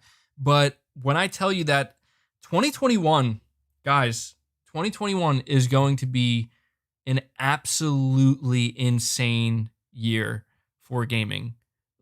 It really, really is, especially if you're on PlayStation. It's going to be insane. And I'm not just talking about the games that are going to be released. I am talking about the announcements and the reveals that you're going to see throughout 2021 as well. It's going to be crazy. It's going to be absolutely crazy. And I am pumped for the launch of the PS5, but I am just as pumped for the stride it's going to hit. And it's going to be exciting. So, yeah, that's going to do it for topic number 2 that I spent pretty much the majority of this podcast on, but I thought it was a great topic. So do me a favor, guys. We're going to move along, and we are going to talk about what a developer had to say about the power difference in the GPU for the Series X and the PS5. So if you could do me a big favor, hit that like button to help the podcast out. It helps it way more than you guys know. Let's see if we can get to 600 likes, possibly even 700 before the time this podcast ends, because likes are necessary for YouTube's algorithm to help out the podcast and kind of spread this podcast out more naturally and organically. So hit that like button, guys. Let's see if we can get it to 600, maybe even 650. So a lead developer from Codemasters recently commented on the PS5 and Xbox Series X GPU difference and straight up said that it's not really going to have much of an impact at all on game development and gameplay. He basically said it will make certain optimizations and fine-tuning a bit easier, but that's about it. So I have to talk about this a little bit more because this confirms a lot of what we have been trying to tell people for quite some time now, and that is that the difference between third-party games between the PS5 and the Series X will be minimal if there's any difference at all. So we have yet another developer backing this up, this time a third-party multi-platform developer for a game that I think just came out or is just about to come out. And so, look, I've said this before and I'll say it again. If we are going to see any difference in games when it comes to the PlayStation 5 and the Xbox Series X, it's going to come in the form of exclusive games. And let me ask you this. I want to ask you, chat, you tell me, what difference have we seen so far when it comes to exclusive games running on the PlayStation 5 for the PlayStation platform versus games running on the Series X on the Xbox platform? What is the difference we have seen? Because I can tell you right now, the difference I've seen is games look significantly better on the PS5, at least most of the games we've seen. Okay, games like, again, I watched that Spider-Man gameplay, even for a cross-gen game. I told you guys, everybody was like, oh, dude, you better take that L on those cross-gen games. And I told you guys, I told everybody, when I saw that Halo Infinite gameplay, that got me concerned about cross-gen games. That left me feeling concerned about the idea of cross-gen games. When I saw Spider-Man and then I found out that that was cross-gen, when I saw Horizon and I found out that was cross-gen, that actually made me feel good about cross-gen games because it proved to me that maybe it doesn't matter nearly as much as I thought it would. So, I have seen a difference. Okay, I have seen a difference. Now look, people are like, well, what about Hellblade 2? I'm super excited for Hellblade 2, and I am not sure if that first trailer we saw, there's been seemingly a lot of arguments like, was that actually representative of what the game's really going to look like? Like, is that what it's going to look like in game? And I don't know. I will admit, it looked really good. It looked really good. And I'll tell you right now, if Hellblade 2 is what games can look like, then that's great. But I have a feeling that's not exactly what it's going to look like. It looked a little too good to be considered like this is what it's going to look like at all times. This is what gameplay is going to look like. It looks a little too good. But even with that being said, what am I supposed to say right now? What am I supposed to say right now? Where is the Hellblade trailer? Where's the new trailer? Where's the gameplay? Where's the gameplay trailer? Where's any of that? It's not there. Fable? Great. It's great. Let's imagine how amazing Fable's going to look eventually. What about all of Bethesda's games, as we were talking about? When are they coming? When is it happening? Halo Infinite. I really have to imagine that the next time we see Halo Infinite, it's going to have to look like a massive, massive upgrade to what we saw. So listen, these guys, they can continue all they want to talk and talk and talk, because you know what? I told you guys, Sony is saving the God of War reveal, because mark my words, regardless of whether God of War is going to be cross-gen or not, this game, God of War, is going to straight up take a dump on anything Microsoft shows running on the Xbox Series X. Mark my words. I don't care how many T-flops they have. I don't care how many compute units they have. It's going to melt people's faces. And I'm not saying Xbox won't be able to compete at all, because maybe they will. Maybe they will. Maybe maybe something like Hellblade graphically will look as good. But I'm telling you, Sony is saving this because they know what's going to happen, man. Like, they know what's going to happen. They know that Microsoft is going to be able to show some impressive looking games. And I'm sorry, man, but like this whole, I'm a little bit frustrated, in case you guys can't tell. I'm a little bit frustrated because this whole, launch leading up to the PS5 and the Series X, I listen, maybe, you could argue maybe I listen to a lot of people I shouldn't, but how are people so hyped for Xbox? I need to know. I need to know. Is it Game Pass? Is it really just Game Pass? I'm saying this because it's just like I've been sitting back and I've been watching and I'm like, all Xbox has been doing is hyping up backwards compatible games. T-flops. It's about the power. It's about backwards compatible games. It's about HDR for backwards compatible games. It's about all this shit that frankly I don't care about, and I'm not sure how anybody who's looking to upgrade to a next gen console can care about it that much. Do I care about backwards compatibility? Yeah, that's great. I'm really happy. I'm happy the PS5 is backwards compatible. I'm happy that the Series X is backwards compatible. But holy shit, what is going on? I feel like I entered the Twilight Zone sometimes. And I'm over here like wondering how are people so hyped for Xbox? Is it like, did the Bethesda acquisition really bring it that much? Like, we have a developer coming out here saying, yeah, the GPU difference that Microsoft made a big deal about doesn't make a difference. All we're seeing from Digital Foundry is breakdowns of backwards compatible games. I'm like, Jesus Christ, who cares at this point? I'm sorry, like, in case you guys can't tell, I am venting at this point, but I am serious. Like, how can anybody sit here and continue to, cheerlead for the Xbox Series X when all we have seen from the competition, that being the PS5, are new games? It's so bad that these dudes come out here and they're like, well, Spider-Man Miles Morales ain't a new game. That's just a DLC. And I'm like, can you please tell me what Microsoft has shown that looks like it can even remotely compete with this DLC that you're claiming it is? Show me something, because you want to show me Scorn? Come on. You want to show me Scorn? Sorry, guys. I chugged my coffee earlier and it's all hitting me now. All right. So if you're wondering why I'm like freaking screaming, Green is acting sus. Yeah. I'm sorry. I don't mean to get this worked up. I get it. Like, oh, dude, this grown man's getting emotional over consoles. But you have to understand, like, look, I will tell you right now, there's a lot of people. Cocaine. No, it's not cocaine. I swear to God, it's just coffee. Look, there's a lot of people who are going to look down and they're going to be like, wow, it's all console wars. It's all fanboy stuff. Like, I'm above that. They're really not. Okay. The fact that they have to go out of their way to say they're above it, it gives you a good indication of where they're actually at. Trust me. It's anybody who cares about it cares about it. There's those that don't mind letting people know that they care about it, and then there are those that try to hide it really well, and sometimes they just don't do a good job.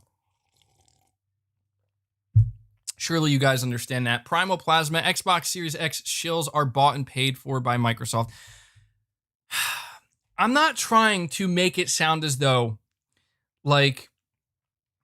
that if you're somebody who wants to buy a Series X, that you have nothing, like you're dumb or there's something wrong with you. Not at all. Like, it seems like a great console. Like, I'm not trying to take anything away from it.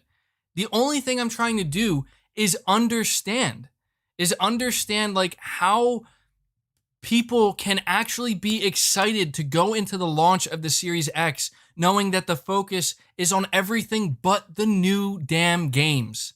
That's what I need to understand. That's what's blowing my mind.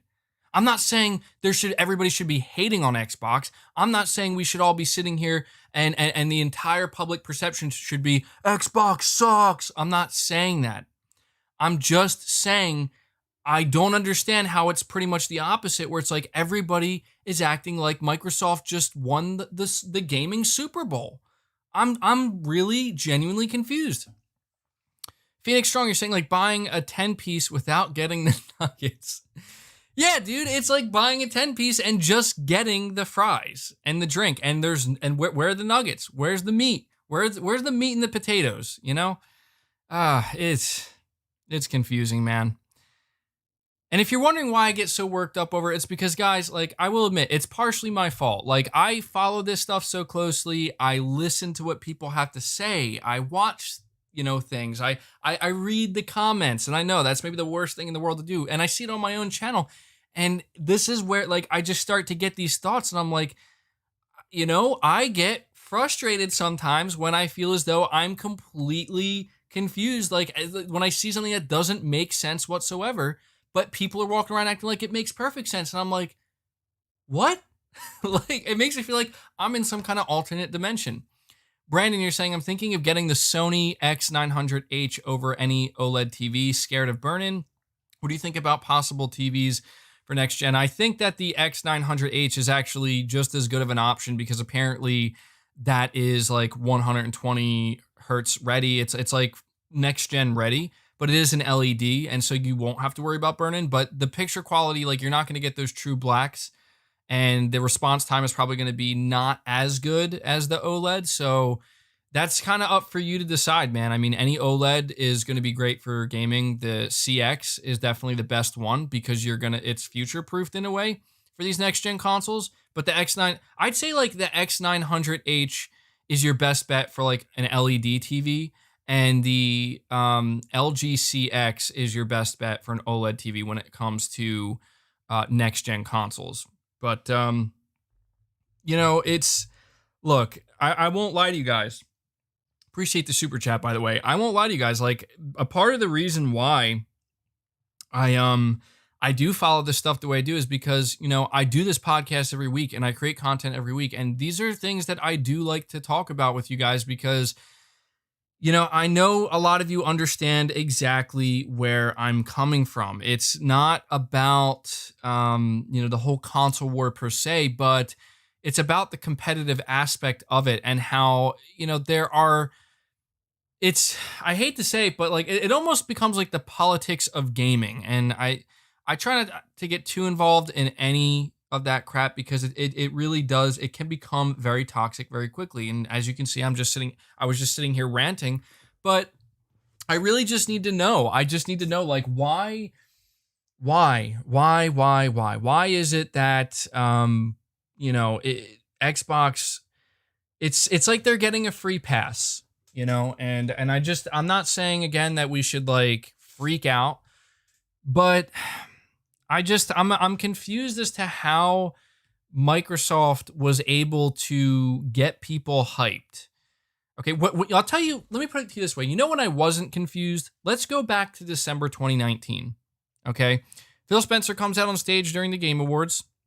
He reveals the Series X, and he reveals Hellblade 2, and the hype is through the roof. And for the next month or two, all people are talking about is the next-gen Xbox and the 12 T-flops, the world's most powerful, and Hellblade 2. I get that because that was exciting. I'm like, okay, it looks like Microsoft is planning on doing things a little bit differently this time. And they were clearly saving everything for the next-gen Xbox. And then as time went on, there were moments where Microsoft was supposed to continue with that momentum and really prove that they were going to, from day one at launch, really bring the heat to Sony. And then we saw Halo Infinite, and we immediately realized that Halo Infinite is not ready and it needs more time, and it does not look at all like people were hoping it would look like. Okay. And then that leads to the reality that it turns out that that was really all Microsoft had at the launch of the Series X. And these guys, dude, I'm telling you, Xbox's marketing straight up pisses me off because they're out here in their marketing saying the best, like the most, I gotta find it on Twitter exactly, like the strongest launch lineup for Xbox in Xbox history or something like that. It's utterly ridiculous.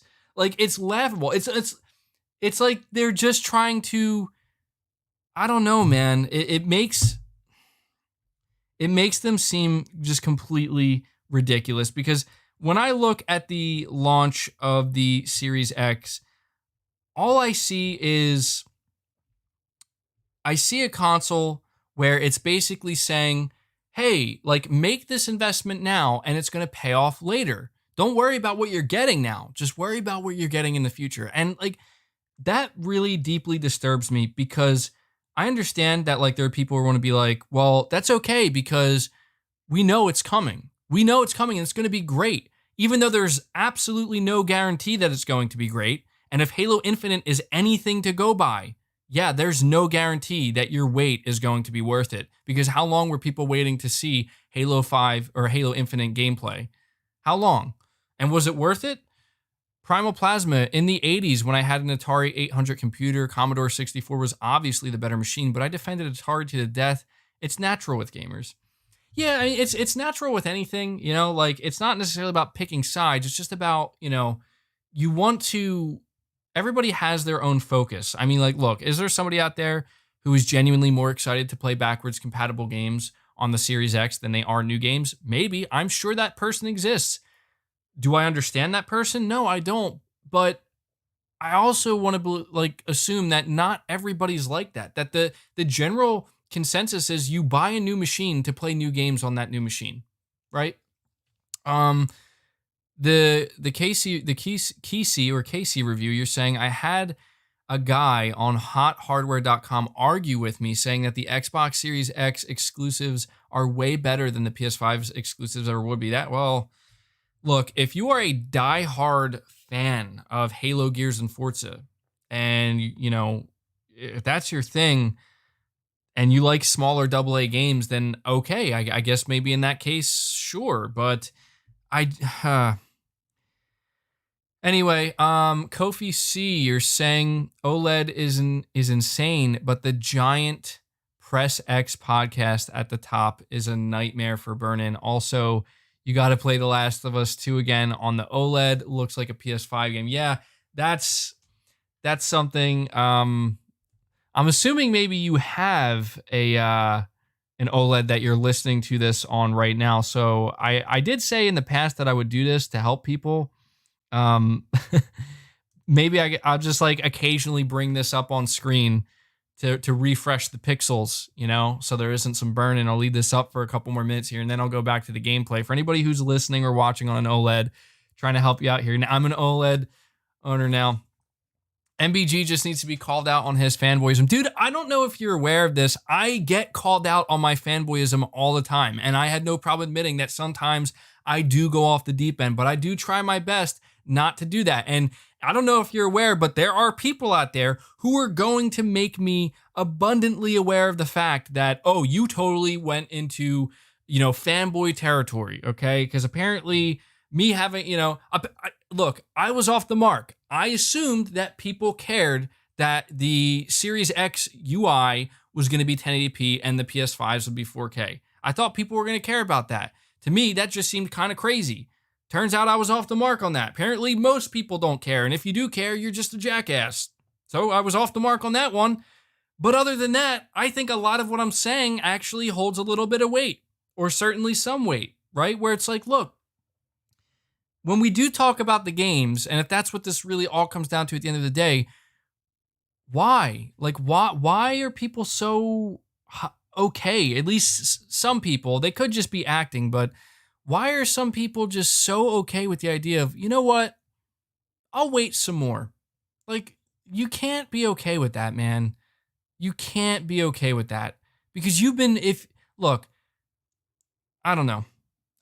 I'm not saying that you need to be harder on Xbox, because I think Xbox got the message. I just think at this point, it's a matter of you're still waiting to see if the potential is going to be realized. I think one really good area where Microsoft's going to be able to prove something is when we see the Initiative's new game. I'm assuming it's going to be a new IP. It might not, but I'm going to be interested to see if it is, because this is a game where, you know, it could do wonders for Microsoft. This is like one of their first party studios that they built from the ground up. And you know, I would just be interested to see, like, is this going to be something truly special? They have a lot of talent there, but we don't know yet. We really don't know yet, and it's more waiting. And yeah, so I know I really kind of lost it there earlier, like basically screaming into the mic. I mean, I don't know. I know sometimes you guys like that, and I don't mind because I know that it adds some extra oomph to the podcast. And I'm trying not to ever go off the deep end, too much because it can bite me in the ass, obviously. And when you get frustrated and angry, it's been proven your IQ drops a little bit. And when you're angry, you say some things that maybe you don't mean, or maybe that just don't make complete sense until you're done being frustrated and you're like, wait, maybe I should rethink that. But you know how people are, man. People walk around, they don't walk around, they virtually walk around on the internet, and they act like they're fucking perfect. Excuse my language, but they do. People act like they're perfect, they act like they're untouchable. They act like they that they're just not human, basically, that they're above that or whatever. And it's ridiculous, man. It's absolutely ridiculous. It's like the worst side of the internet. And I know you guys know what I'm talking about. You see them all over the place. But but yeah, there was another topic I do want to talk about now before, because we still have two more topics to go over. So if you could do me one more favor, guys, hit that like button. We are almost at 700 likes, which is awesome. Thank you guys so much for getting us there. Let's see if we can possibly get to 750 likes, maybe even 800 before the time the podcast is over. That would be fantastic. But I want to talk about Ghost of Tsushima Legends. So Ghost of Tsushima Legends released recently, and I've had some time to play it, and I have to tell you, it's actually really amazing. It's not some kind of tacked on multiplayer or something that just comes off as an afterthought. It's a fully fleshed out multiplayer experience that offers new missions with story and new characters and a deep progression and reward system. This Ghost of Tsushima multiplayer seems like something that could eventually be sold as a standalone and be continually updated and essentially become like a live service multiplayer title. Something I really like about the multiplayer mode is they have these 2-player missions, and the thing that really stands out to me is how these missions are actually unique to the mode, and they do offer genuinely like different ways to play and approach enemies. They have different enemy types that you just wouldn't see in the single player game because they're going with a fantastical setting here. And anybody who's played it, I know you know what I'm talking about. And I really do enjoy that aspect of it. And so I had to take at least a little bit of time here to just give my thoughts on this and really kind of applaud Sucker Punch, because when we first heard that this was going to be released and we heard that it was going to be, free to all owners of Ghost of Tsushima, I think people were questioning like what the quality of this mode would be like. Like, is it just going to be something that's tacked on and kind of half-assed, or is it really going to be something genuinely good and something really fleshed out? And I can tell you, it's really fleshed out, like more so than I was expecting.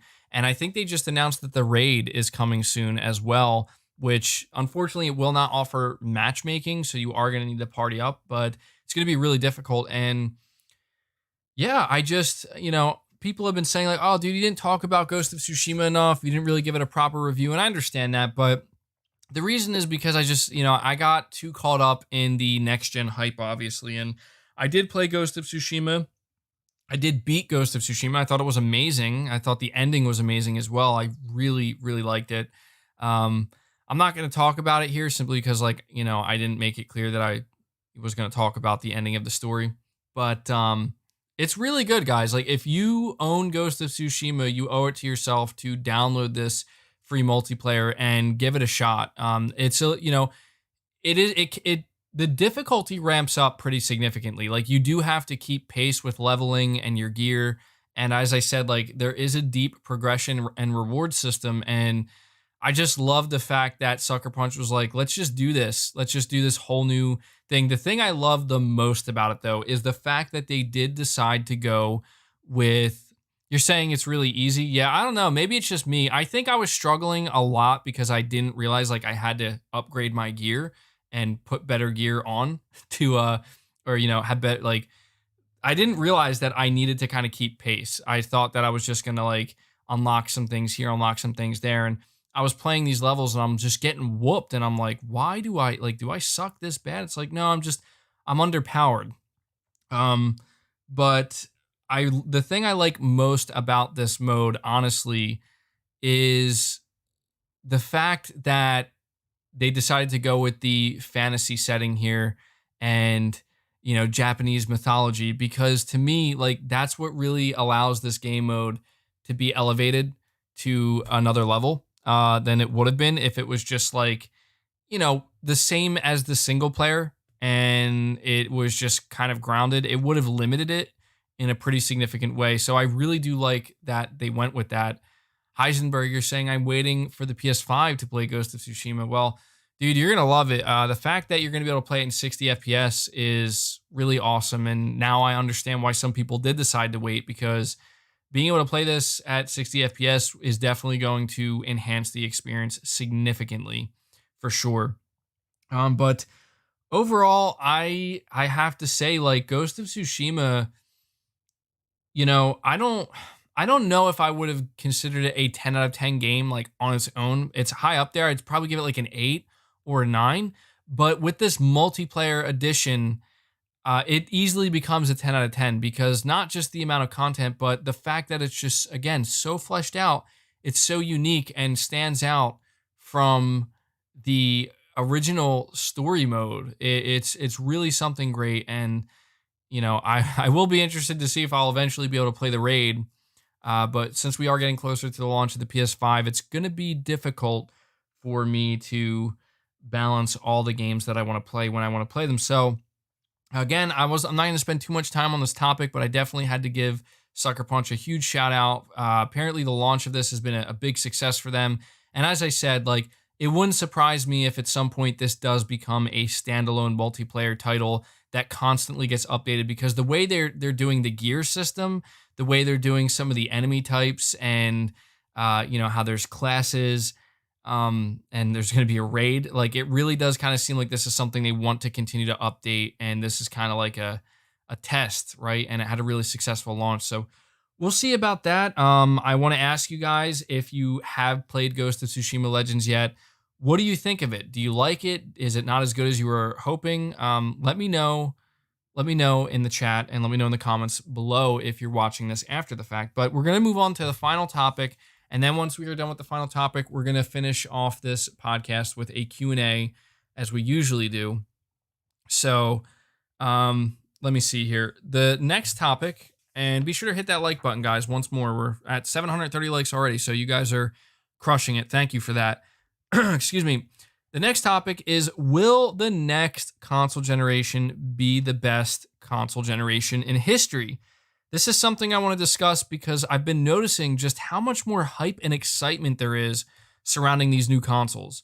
I think the PS5 has the most mindshare as of right now and is still kind of the most relevant for obvious reasons, but there's no denying that Microsoft has been doing a much better job of staying in the headlines recently. Now, I know I went on a big rant about how I don't agree with the amount of hype that the Xbox has right now. Like, I'm baffled by it, but there's no denying that they are doing a good job keeping the Xbox brand relevant and marketing and being in the headlines.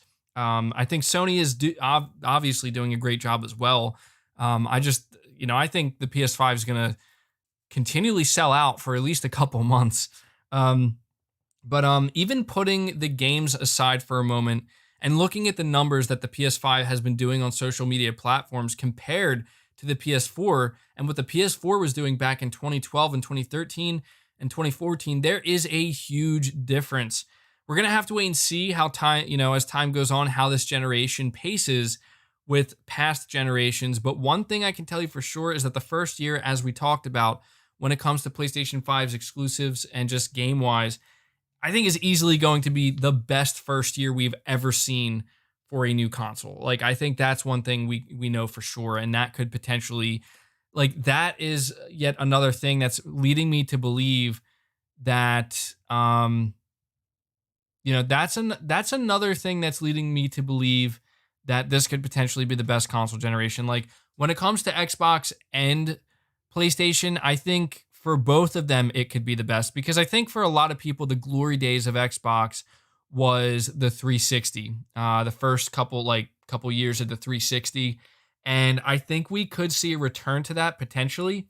I have a lot of faith in Sony that they're going to basically, as we talked about earlier, try to ensure that the content is not only hitting that quality level that people have come to expect, but I think the main difference between the PS4 generation and the PS5, because for a lot of people, they do feel that the PS4 generation was the best.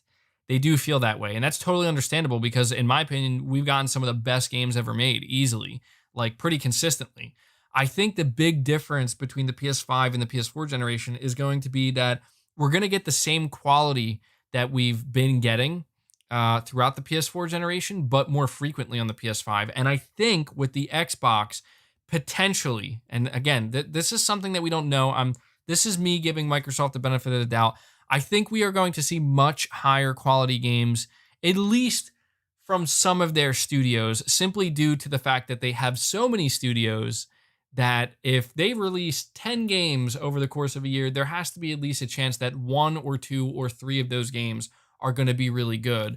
And I am talking more about the bigger AAA titles, because when you look at, again, the 360 in its heyday, that's what people liked, man, is people were excited for those AAA exclusives that Microsoft was bringing to the table. And even back during the original Xbox, they really went in hard. Even with the Xbox One, the first year or two, like games like Rise, Son of Rome, Titanfall, these were bigger games, and even Quantum Break, games that, and Sunset Overdrive, like they had a lot of big games, and I think that because Sony and Microsoft, they're seemingly doubling down on what they realize is the future of their platforms, which is the content. It is the games. They understand at this point that that is their future. They're both doubling and in some cases even tripling down on that. I don't know how long the next generation is going to last. If I had to assume, I think the next generation is going to last for about 5 to 8 years. I think 5 on the lowest end, and I think 8 years on the highest end. When it comes to Microsoft, though, I'm not sure because Microsoft already said that, I think it was Phil Spencer in an interview recently, he already said that they're already working on another version of the Xbox, which is weird. Like, I don't know why he would say that now, but that's also not surprising. Like, yeah, that's just, they're following the same path that they've been following for the past like couple of years now, where it's just like every couple of years they're doing a hardware refresh. But I do think that at least for the PlayStation 5, like I think if Sony is really going in as hard as I think they're going in with their content and their games, I for sure think that, let's just like flash forward like 5 to 8 years from now, and we're getting ready to go on to the next generation, right? What would that be? The 10th console generation, I believe. Maybe you guys, I think we're about to enter the ninth, if I'm not mistaken. So the next one would be the 10th, and we're getting ready for the PS6, whatever that would look like. And that's a crazy thought, but it wouldn't surprise me if by the time we get to that point, we look back at the PS5 generation, we're like, wow, like this was hands down the best console generation for games that we've ever had. I wouldn't be surprised at all if that's what we end up seeing. And the same, I think, could be said. I think that, again, that when it comes to Xbox, the potential is certainly there, where even when we're going into the next gen, if there is a next generation for the Xbox, I'm assuming there will be, I could see that as well. Like, because again, like I think the one thing that Microsoft has basically ensured with, or, kind of like locked down in a way with the acquisition of Bethesda, I think the one thing they've locked down is that by the time this generation is over, they're at least guaranteed to have some hit games, just inherently because they have Bethesda. Because look, is every game Bethesda's going to produce be bad? No.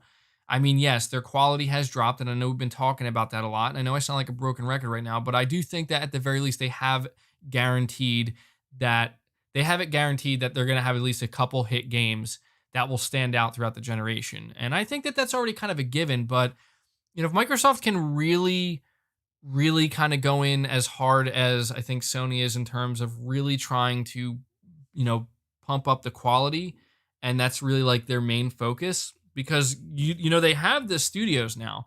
like Microsoft has so many studios now that they don't have to worry about quantity anymore. You know, they don't have to worry about that. So maybe now their main focus can just be on the quality. Where if a team, you know, and this is the one benefit about Microsoft having so many studios, and this is why I can understand why people are, you know, excited about the future of Xbox.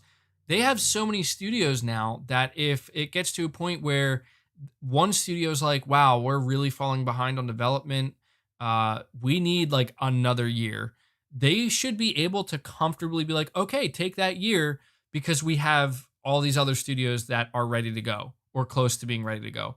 And that's nice. And that is the one area where you know, Sony, this is why I think they do need to continue to acquire studios, and they do need to try to bring on more studios and more talent, obviously, over time, because they need to just be able to make sure that if they run into that situation where it's like, well, we're running behind, we need more time, whatever, that's not going to leave like a, you know, just a gaping hole basically in their pipeline. But from what I'm seeing right now, it doesn't seem like that's going to be an issue that either of them are going to run into, because as somebody did point out earlier, the beginning of the PS4 generation, it was pretty sparse. Even I think that's the word that Sony themselves even used to describe it. Like, it was sparse, and there were a lot of games in production. There was a lot of things that were greenlit and they were still in the works. And it took up until like, I think 2014, late in 2014, 2015 and 16. And obviously the rest is history, but it took some time to like build up to that. Like, okay, now we're firing on all cylinders. And, I don't think PlayStation is at that point right now going into next generation. I think they're the exact opposite. And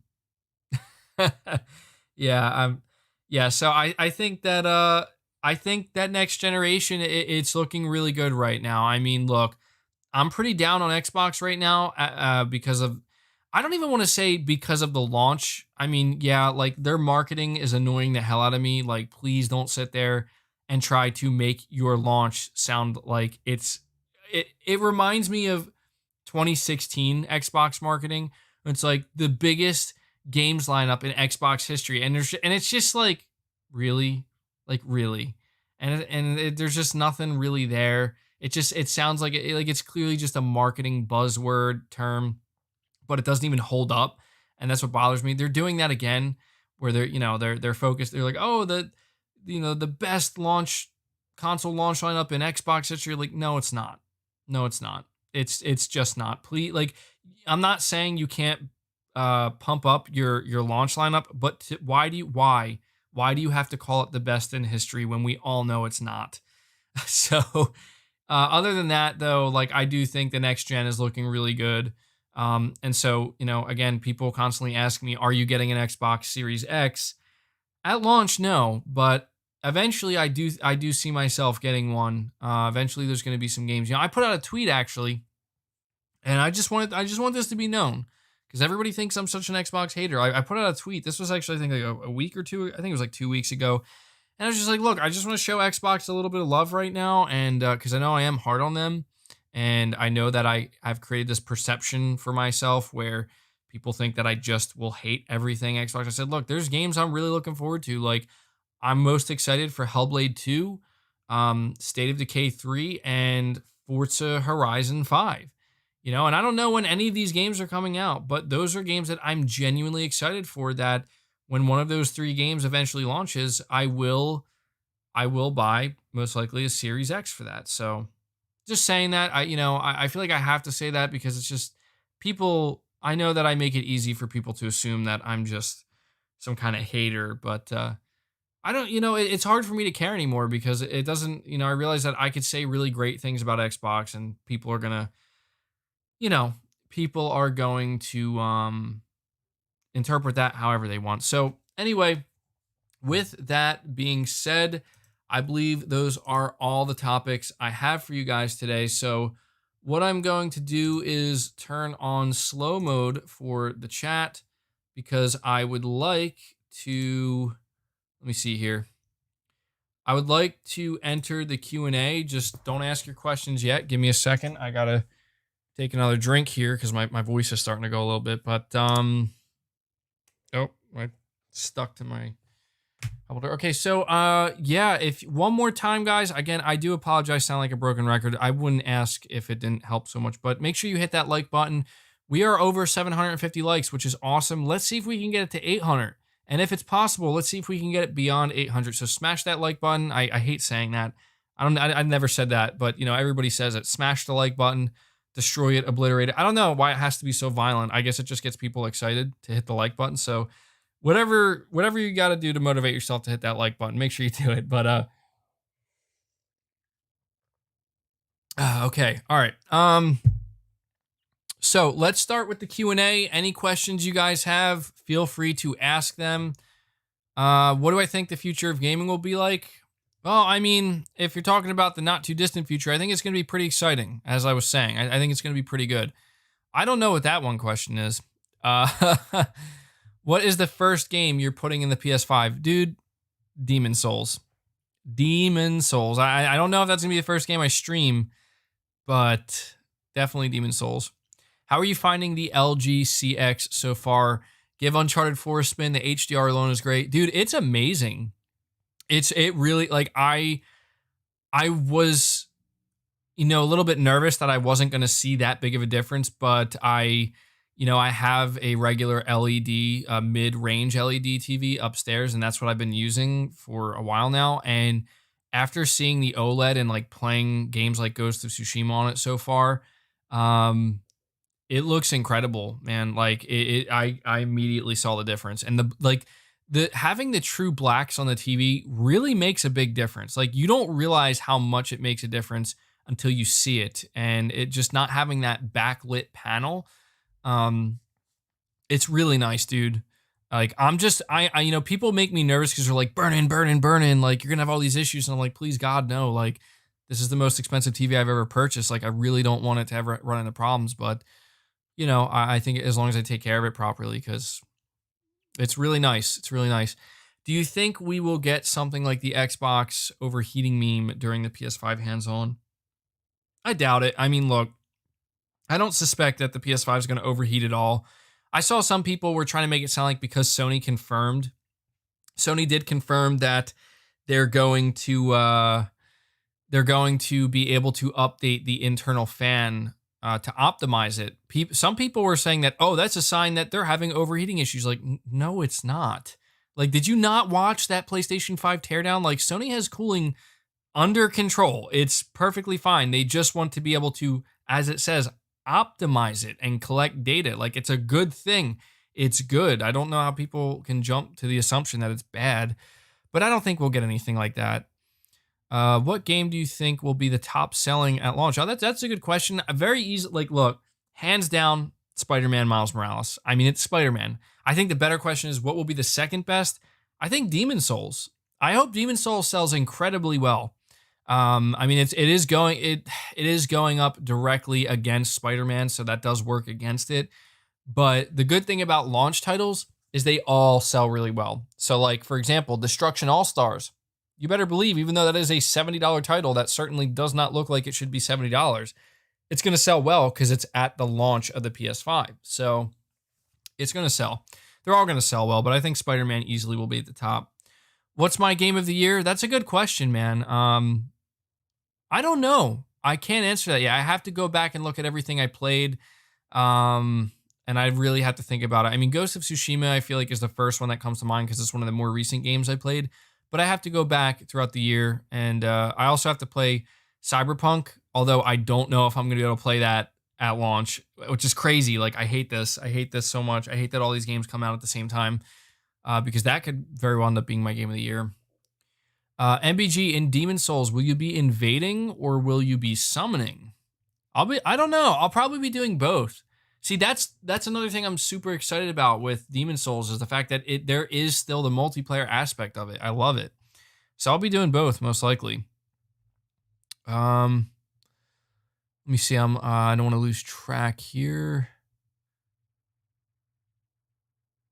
The next question is, was your old TV 4K HDR? It was. It was just a mid-tier LED 4K. Did you talk about The Last of Us remastered load times after the patch? I mentioned it briefly in yesterday's video, but Apparently, yeah, it got a patch and the load times are significantly improved, not just for that, but for multiple titles as well. But that's the thing is like I'm not sitting here and I'm not saying it's something we shouldn't acknowledge, but I'm not gonna sit here and make it sound like, oh my god, The Last of Us remastered load times on the PS5, mind blowing. Like, what? Like, come on, that's not why anybody's buying the PS5. That's great. Like, it's great, right? It's like the cherry on top. But do you think PSVR 2 could be a game changer in the VR space? Oh, for sure. For sure. I think PSVR 2, if Sony handles it correctly, could be the thing that really brings it like to the mainstream. I really do think so. Do you think the review PS4s are I'm assuming you meant PS5s. Are the review PS5s retail or prototype like Xbox? They're not prototype. This is, Sony is not doing weird stuff like Microsoft is, or like Microsoft's like, let's send prototypes. Like, why? Why? And I'm telling you, Microsoft did that because they wanted to be protected if there were any issues, so that they could be like, it's a prototype. Okay, so that's why they did that. But no, these are not prototypes. These are final retail units for the PS5. So I think that's the better way to do it. Because if you're gonna have the media and influencers telling me their experience, I want to know what the experience is going to be like on a retail unit, the one that's going to be under my entertainment center at launch, not a prototype that if something goes wrong, you can say, oh, it's just a prototype. I mean, come on, like a prototype this close, weird. I don't get it. Do you think that Xbox won't use Bethesda like they don't use Rare? No, I definitely don't think that. I think Rare, they're just like, do whatever you want. I think Bethesda, they're still going to be like, do whatever you want, but they're definitely going to leverage Bethesda for sure. For sure. You're talking about a $7.5 billion purchase. MBG, have you looked into headsets to hear the 3D sound or soundbars? Anything you might go for with your LG CX? I actually had an LG soundbar for some time now, and I hooked it up with the LG CX, so it sounds great. I'm already using a soundbar. Headsets, I'm just going to stick with the Pulse headset, or is that what it's called? The PS5 Pulse headset. I'm going to stick with that for now, and in the future, I'll probably get more. Did you, okay, I'm trying. Sorry, I'm trying really hard to keep up with the questions, guys. You might have to retype it, because there's a lot of questions here. Because it keeps shooting me down to the bottom. Where did you get your name from? I feel like I say this every week, but basically when I first started this channel, I was contemplating whether or not I wanted it to be a gaming or fitness channel. In fact, I tried having a hybrid gaming and fitness channel, and I realized those two things don't really mix. And that's why I got, Muscle Bound Gamer. Because, speaking of which, whenever I do go on camera, I don't know what people's expectations are of me. I always talk about this. Like, I feel like people expect me to be like roided out. I feel like I say this every week, and I'm saying it more because we're getting closer to the PS5 unboxing, but I'm definitely more out of shape than I have been in quite some time. I'm not a twig or anything. I'm not super thin, but I definitely lost some muscle mass. But nothing a little bit of creatine can't fix, right? And some hard work. Do you think Sony should release a PSP 2 to shut down Switch's monopoly in portables? No, they're definitely not going to do that. What TV for games are you buying? I already did get the LG OLED, the LG CX. So, which excites you more for next gen, ray tracing or VRR 120 frames per second? Definitely ray tracing. I only say that because, like, I don't know, man. For me, 60 frames feels like way more than enough. I mean, I will be excited to try out games at 120, but if I can play a game at 4K 60, that's or 1440p 60, that's what I'm gonna do. I don't see myself, like, if Call of Duty Black Ops Cold War, for example, has like they said they're gonna have 120 FPS mode, but if it like makes the image quality look just like terrible, I'm just not gonna play that. You know what I mean? Like, I'm gonna play it at 4K 60. That's more than enough for me. Let me see. What are your predictions on how many PS5, Xbox Series X's will be sold in like 5 years? I could see the PS5 being on pace with the PS4. The Xbox, I could certainly see it because of the Series S. Certainly, I could see it pacing well ahead of the Xbox One, but how much more? I don't know. I don't know about that. That's going to depend on a lot of factors.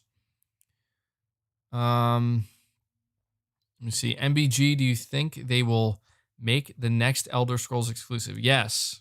I don't think the next Elder Scrolls is going to release on the PlayStation console.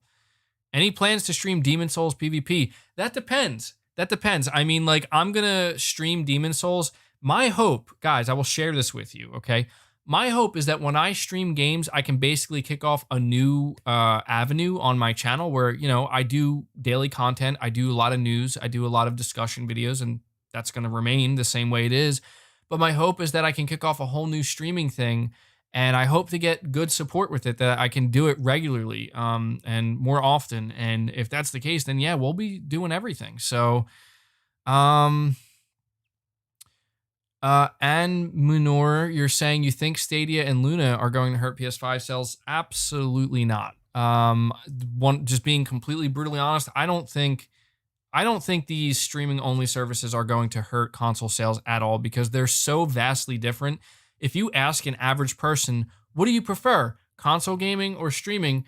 They're going to let you know immediately, oh, console gaming. And so that means in the future, they're probably going to buy a next gen console when the price lowers. Like if somebody's like streaming, then the chances, if somebody's first answer to that question is streaming, then the chances of them ever buying a console in the first place is probably close to zero. So yeah, let me okay, I'm starting to lose track once again, guys. Sorry. I feel bad that I can't get to every question, but do I think that Microsoft paid too much for ZeniMax/Bethesda, as they will need to spend even more money to sort out the train wreck mess that their games are this gen? I don't know, man. That's for Microsoft to decide, not me. I want to say no. I feel like if they were willing to pay that $7.5 billion, it's because they're relatively confident that they're going to be able to recoup it, at some point. And I think, they've deemed that it's worth that price. So it's not for me to determine if they paid too much. I have a 49-inch 4K 120 hertz TCL TV. Is that good for next gen? Yeah, I think that's good for next gen for sure. MBG, you're getting towards 100K. Are you actually going to do a face reveal at 100K subs? To be honest, as we get closer, I'm probably going to go on camera to do a PS5 unboxing. So that's probably going to be my face reveal or whatever. And I've been looking at my face recently, and I'm like, I don't know. I think I don't think I'm going to shock anybody with how I look. So hopefully not. But yeah, that's probably when I'm going to go on camera. Thanks for another great podcast. Gotta take off. Remember to leave a like, everyone. Yeah, thank you, Brett. I appreciate that, and appreciate the super chats. Take care, buddy. When will the PS5 event? When is the PS5 event going to be? I missed that part. So there's a decent chance that there's going to be another PS5 related reveal at the Game Awards before the end of the year. I have a feeling Sony has one more thing up their sleeve, but they're obviously going to have some more events in 2021. And I was just saying earlier that I think people are going to be quite surprised at what's revealed at these events next year. So what do you think of my TV, the Sony KD49? I don't know. I'm not familiar with that model. I'm assuming it's good. Would Sony exclusive deals be enough to counter Bethesda's acquisition, or will Sony try to get more studios? I think they're going to do both. I think Sony's going to continue to counter with as many third-party exclusives as they can, and keep it off of Xbox's platform for as long as they can. But I think that while they're doing that, they're also going to continue to pursue the acquisition of any studios that make a lot of sense for them.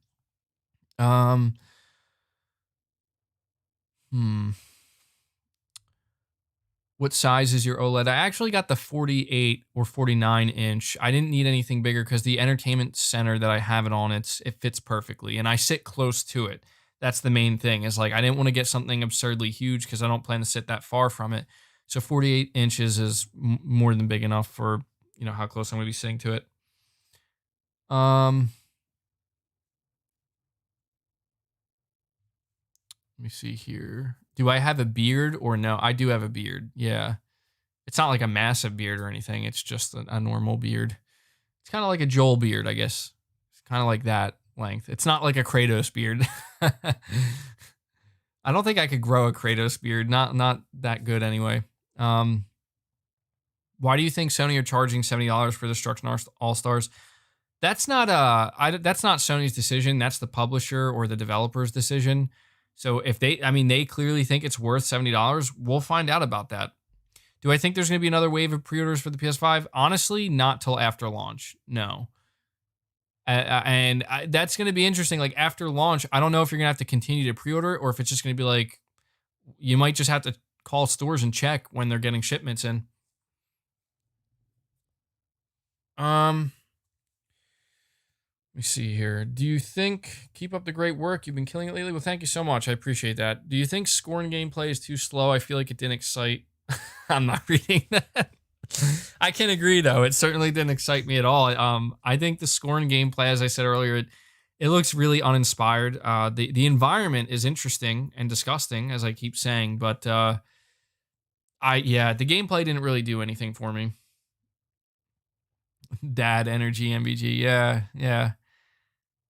Let me see. Is it true that the PS5 has a quick resume feature like the Xbox has and it's called Switcher? Yes. Yes, I believe that is actually 100% correct. Any news on Lost Soul Aside and Project Awakening supposed to be out in 2020? I mean, I haven't heard anything for either of them, but I can assure you Project Awakening is not coming out this year. I don't know when we're going to hear about it, honestly. How many PS4 games are going to get boosted on the PS5? I have no idea. That's one of the things I'm interested in finding out about. We're going to have to see. Mbeard G. Yeah, Mbeard G. Can you please do more rants? I low-key like them. Well, I mean, I don't, when I rant, I don't go out of my way to try to rant. Like I just try to be like honest, and when I'm feeling like relaxed enough, I'll usually be a little bit more liberal, I guess you could say, in the way I discuss certain things. But Hellblade 2, will it win Game of the Year? I don't know. We have to see it. We have to see more of it. I think it's going to be good for sure. Considering how long it's been in development, I'm starting to think Hellblade 2 is going to be a much bigger game, maybe, than we were thinking. Maybe not, but it's been in development for quite some time. And we haven't seen much of it, but geez, I don't know if you guys heard that. I am hungry. Let me see. MBG, I saw the new pictures for the Resident Evil reboot movie. Can you please address it? I haven't seen them yet, buddy. I haven't seen them yet. I will have to check them out. When I do, I'll get back to you. In the past, were you an Xbox fan? I mean, yeah, I'm still an Xbox fan, I guess you could say. I'm not, I would say that in the past I was like a hardcore Xbox fan, but they lost me, man. They really did. And PlayStation won me over in a big way with their games. So plans to, I think I answered this one already, for the Demon Souls PvP streams. It might happen, yeah. It might happen. Am I excited for Final Fantasy 16? I'm not a big Final Fantasy guy, so I can't say that I am, honestly. I'm excited to see what people think of it. When do you think Sony will go over internal storage? I'm not sure. But anyway, guys, that is going to do it for this episode of the podcast. I am tired and I am hungry, so I have to go eat. So thank you guys so much for coming and hanging out with me, and I appreciate you getting us pretty much to 850 likes before you head out. If you could do me one more big favor, hit that like button. Let's see if we can try to get it, if it's possible, with 1,000 people in here. Let's get it to 900 likes before the podcast ends. No big deal if we can. I appreciate you guys getting it up to 850. That's awesome. That does help the podcast out a lot. In case you guys can tell, I'm trying to grow the podcast. I'm trying to get it out there more. It's not easy to get favored or to be favored by YouTube's algorithm, or be blessed by it, I guess you could say. So any like you can give helps. I appreciate all the support, those of you who've hung out. We have another super chat, Low Wire, saying Costco employee here. Check release day at Costco. My Costco is getting a few bundles in. So there you go. Thank you for that, Low Y. For anybody who's still looking to get a PS5, you might want to check Costco on launch day. So Appreciate all the support. Thank you to all my members. A huge shout out to you guys who support me directly. Thank you for all the super chats. And yeah, that's pretty much going to do it. I thought it was a great show. We had a lot of great topics, and you guys definitely brought some interesting questions. So look forward to the next episode next week, Sunday, 12 p.m. Eastern here on the channel. Same time, same place. It'll be episode 38. And yeah, until then, guys, take care.